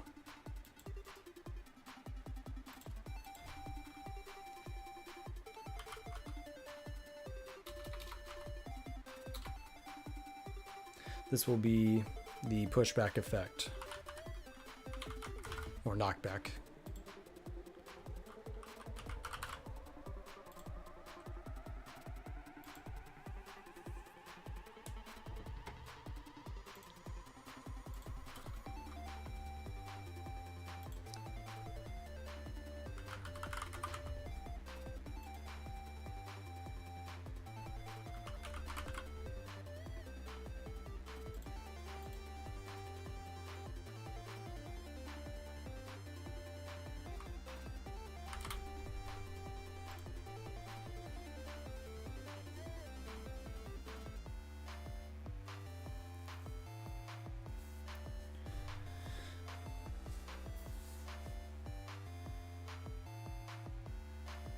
Yeah, hopefully you can find a nice groove there, Wesley. Wishing you all the best on that. And here I'm just checking if the player object's distance to the other player objects is below 40. And then also a couple of other things. Let me drag that down here, drag this under. We'll do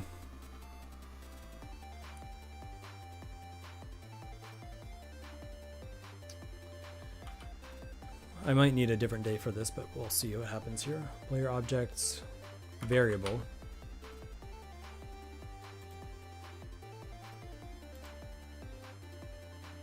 Let's see. I thought I already dragged that in here too.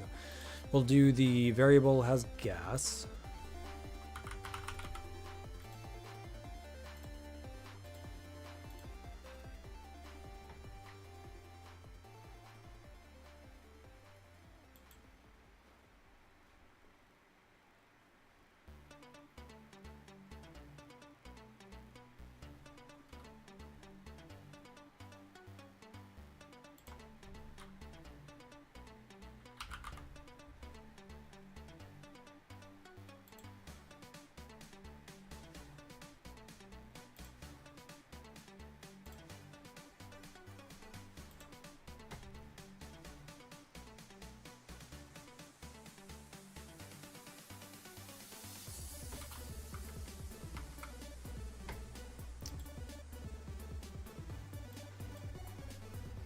Here, look at this handy dandy sample over here.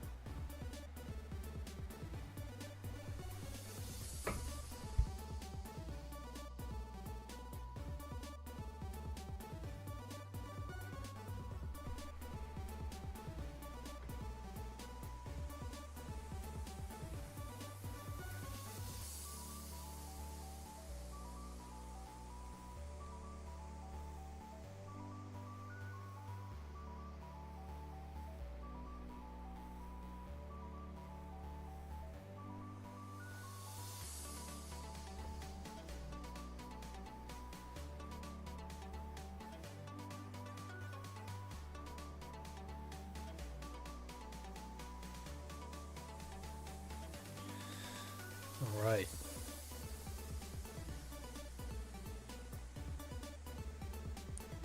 So that's all under the instance of player, and then under player object ownership.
Yeah, it's set up to only run for the game of the player who's doing the action, and then letting the multiplayer behavior distribute that to everyone else.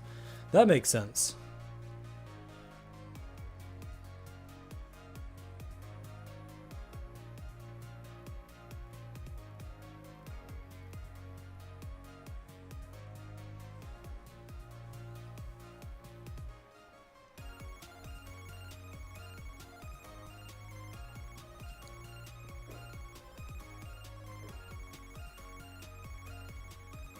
No, for sure. I appreciate the insight there. This is my first G-developed multiplayer game, so I'm learning as I go live. So, you know, everyone's seeing my dirty laundry here, but definitely helpful. And so what I'm hoping to do is to create a knockback force between players. So whenever the Llamas becomes gassy, that's going to be the trigger event for this knockback force. And so basically just want to look at if the two objects are within, say, 40 pixels, then if the other player object, which is not owned by the current player. So for that one, I think this needs to be an inverse of the ownership, but I could be mistaken. So for example, let me see, player.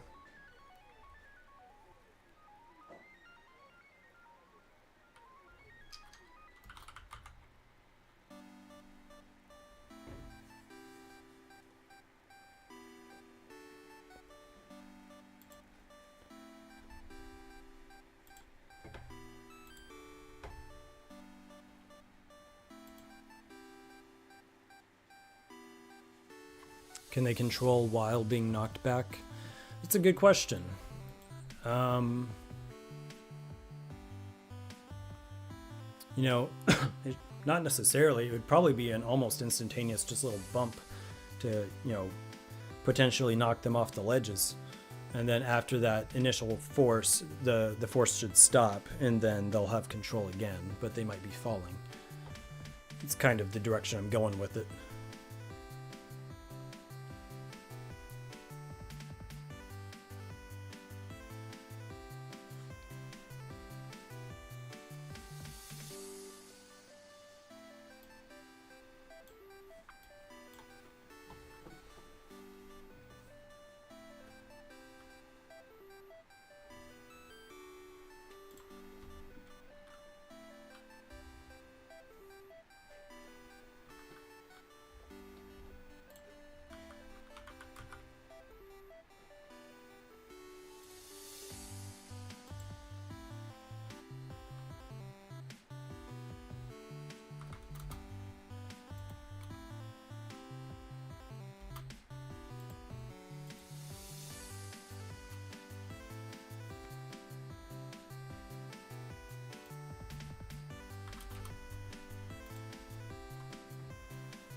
Yeah, that makes sense. So with the ownership, so when you say tell the other player it's happening, is that through the send a message event?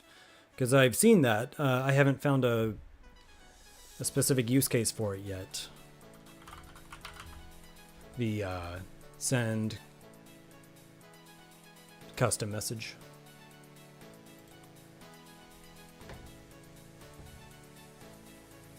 Or is that a different? Totally, that's for the lobby, isn't it?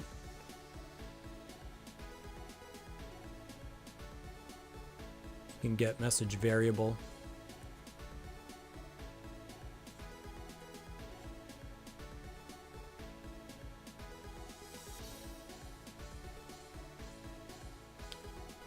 Interesting. Nice.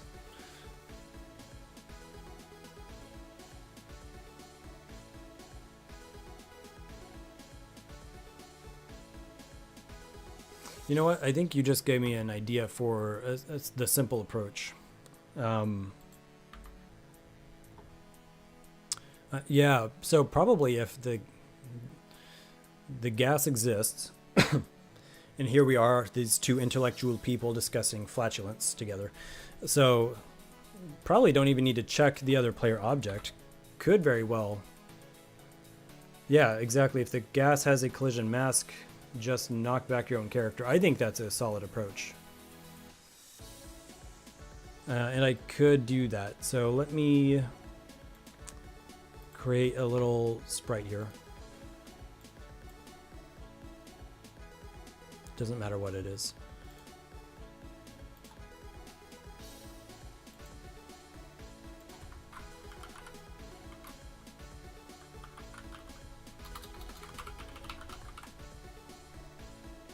And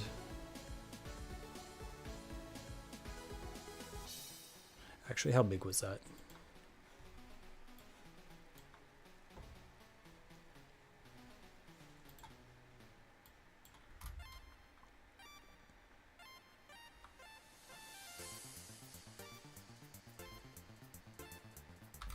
Let's make it pretty small.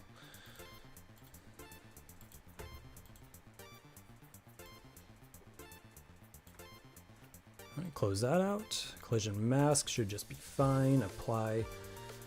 And then let me add probably a sticker. Oops. Don't need that. Don't need the gas to find its own path. That would maybe it can find its path out the window.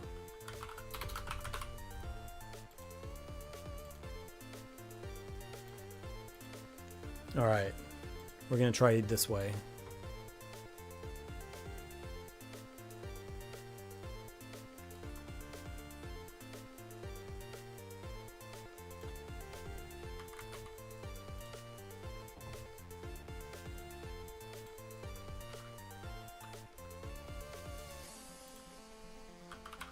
We're gonna add that force.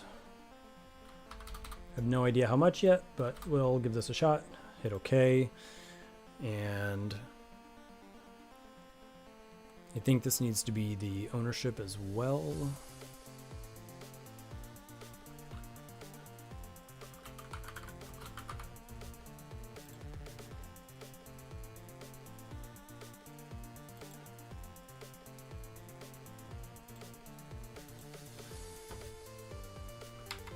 Double check here real quick. My reference material.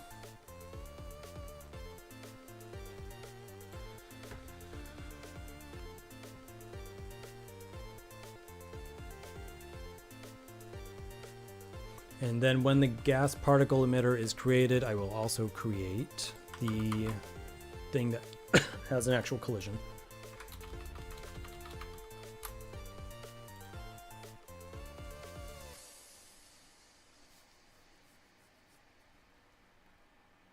All right.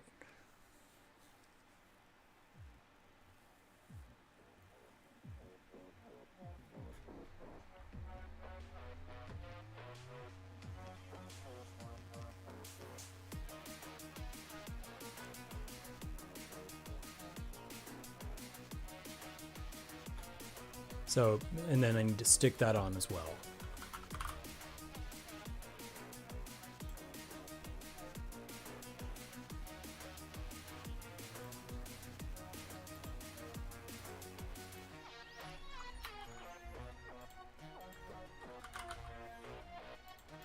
and hit OK.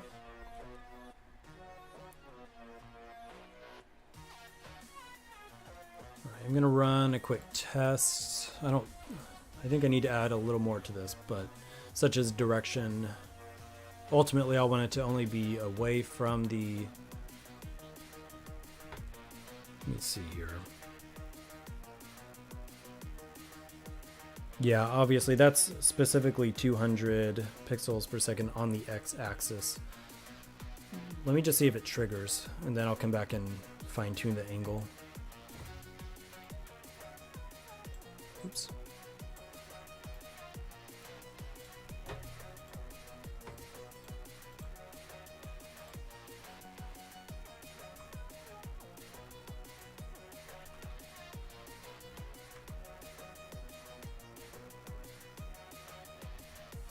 Could also just try if instance of gas particle emitter exists and distance between llama and gas is less than x, apply force.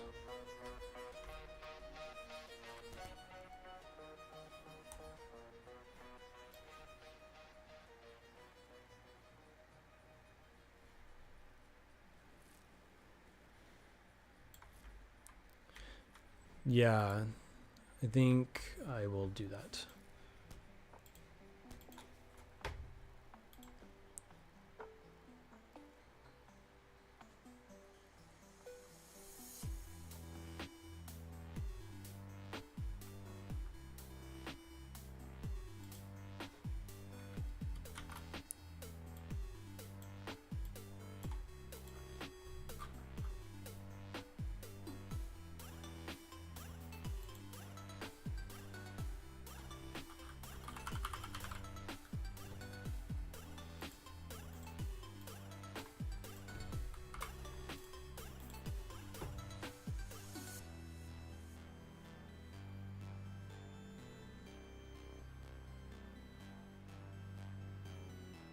True, yeah, I could use the particle coordinate. That should be fine, wouldn't it? In which case I wouldn't need the collider.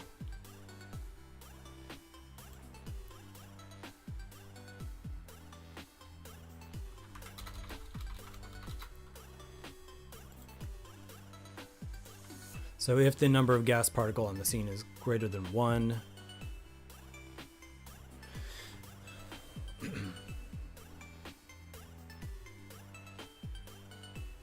and then check the distance.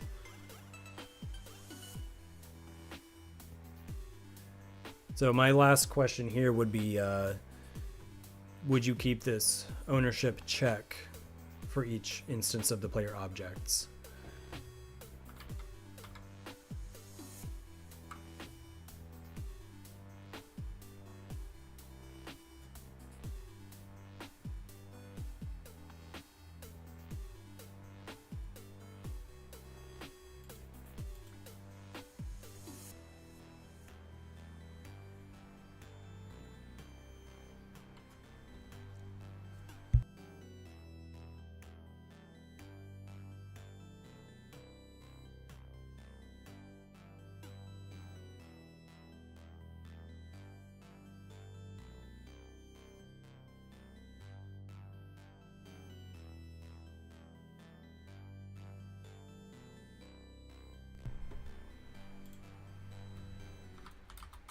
Try to make this pretty dramatic. Could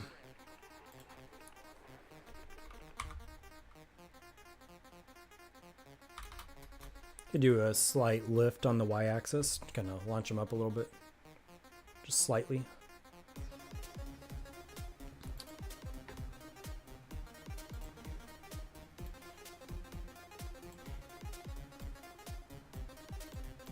Let's see what we've got here.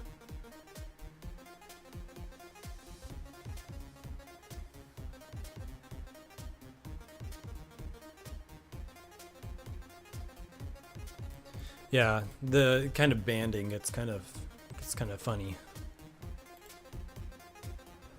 It's a good point.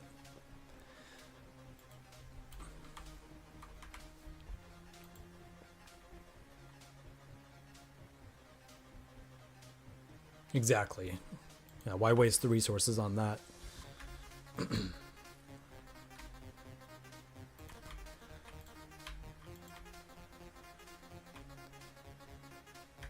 It's always fun trying to play test a multiplayer game all by yourself, isn't it?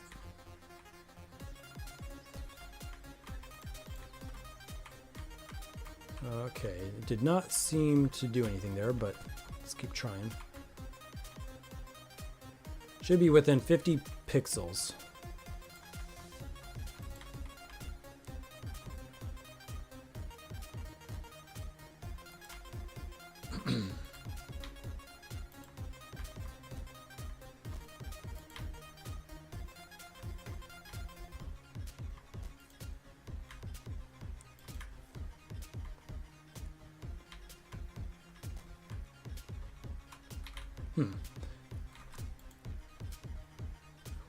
I've killed them both. All right, so where's the origin of the llama? Are you referring to the origin point? I think that is a good question. Did I move it to the center? That is a fantastic point. I did not. I thought I moved those.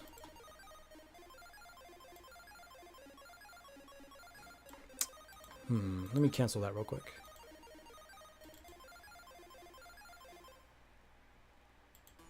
I must have changed it. I mean, obviously that's the idle. So let me look at the standing or the running.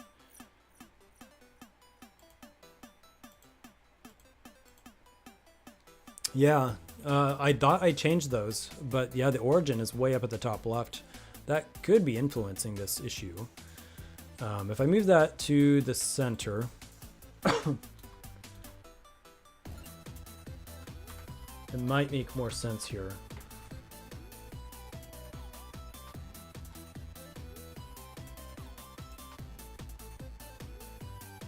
Yeah, great observation.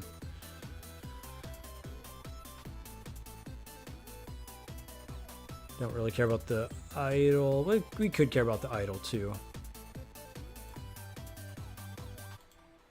Standing idle as well, so yeah, I guess that's for all of them there.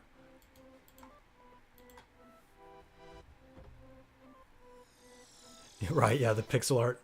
That'll definitely teach you, won't it?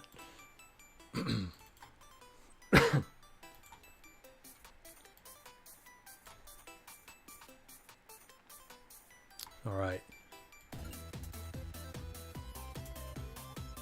I'll just ballpark these for now real quick, and then I'll come fine-tune them.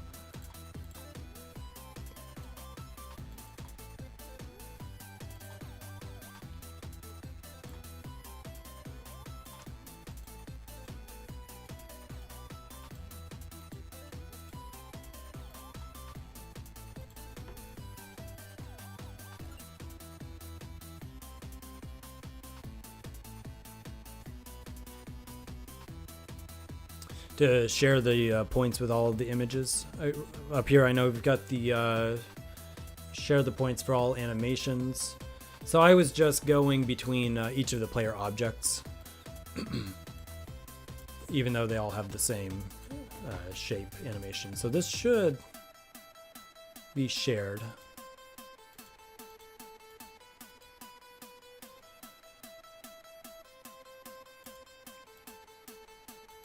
So yeah, I think we're good there. Let's see. So that's a good thing. Let me increase this maybe to say 100. See if we can get a little more. No, I appreciate it though. It's just that since I manually created different player objects, that was the issue there.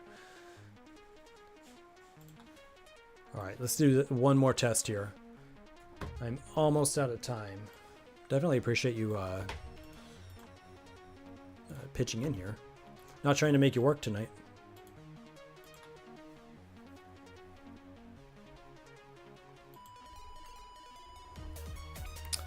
Alrighty.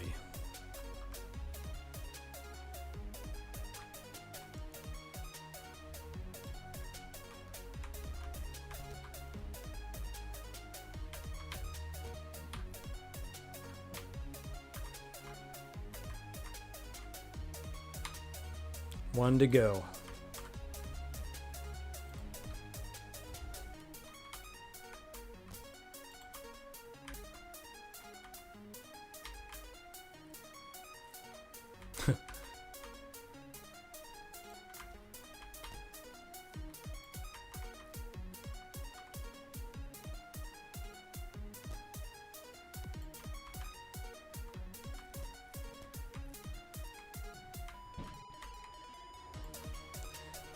All right, I think the force needs some work, but yeah, you got your second monitor open.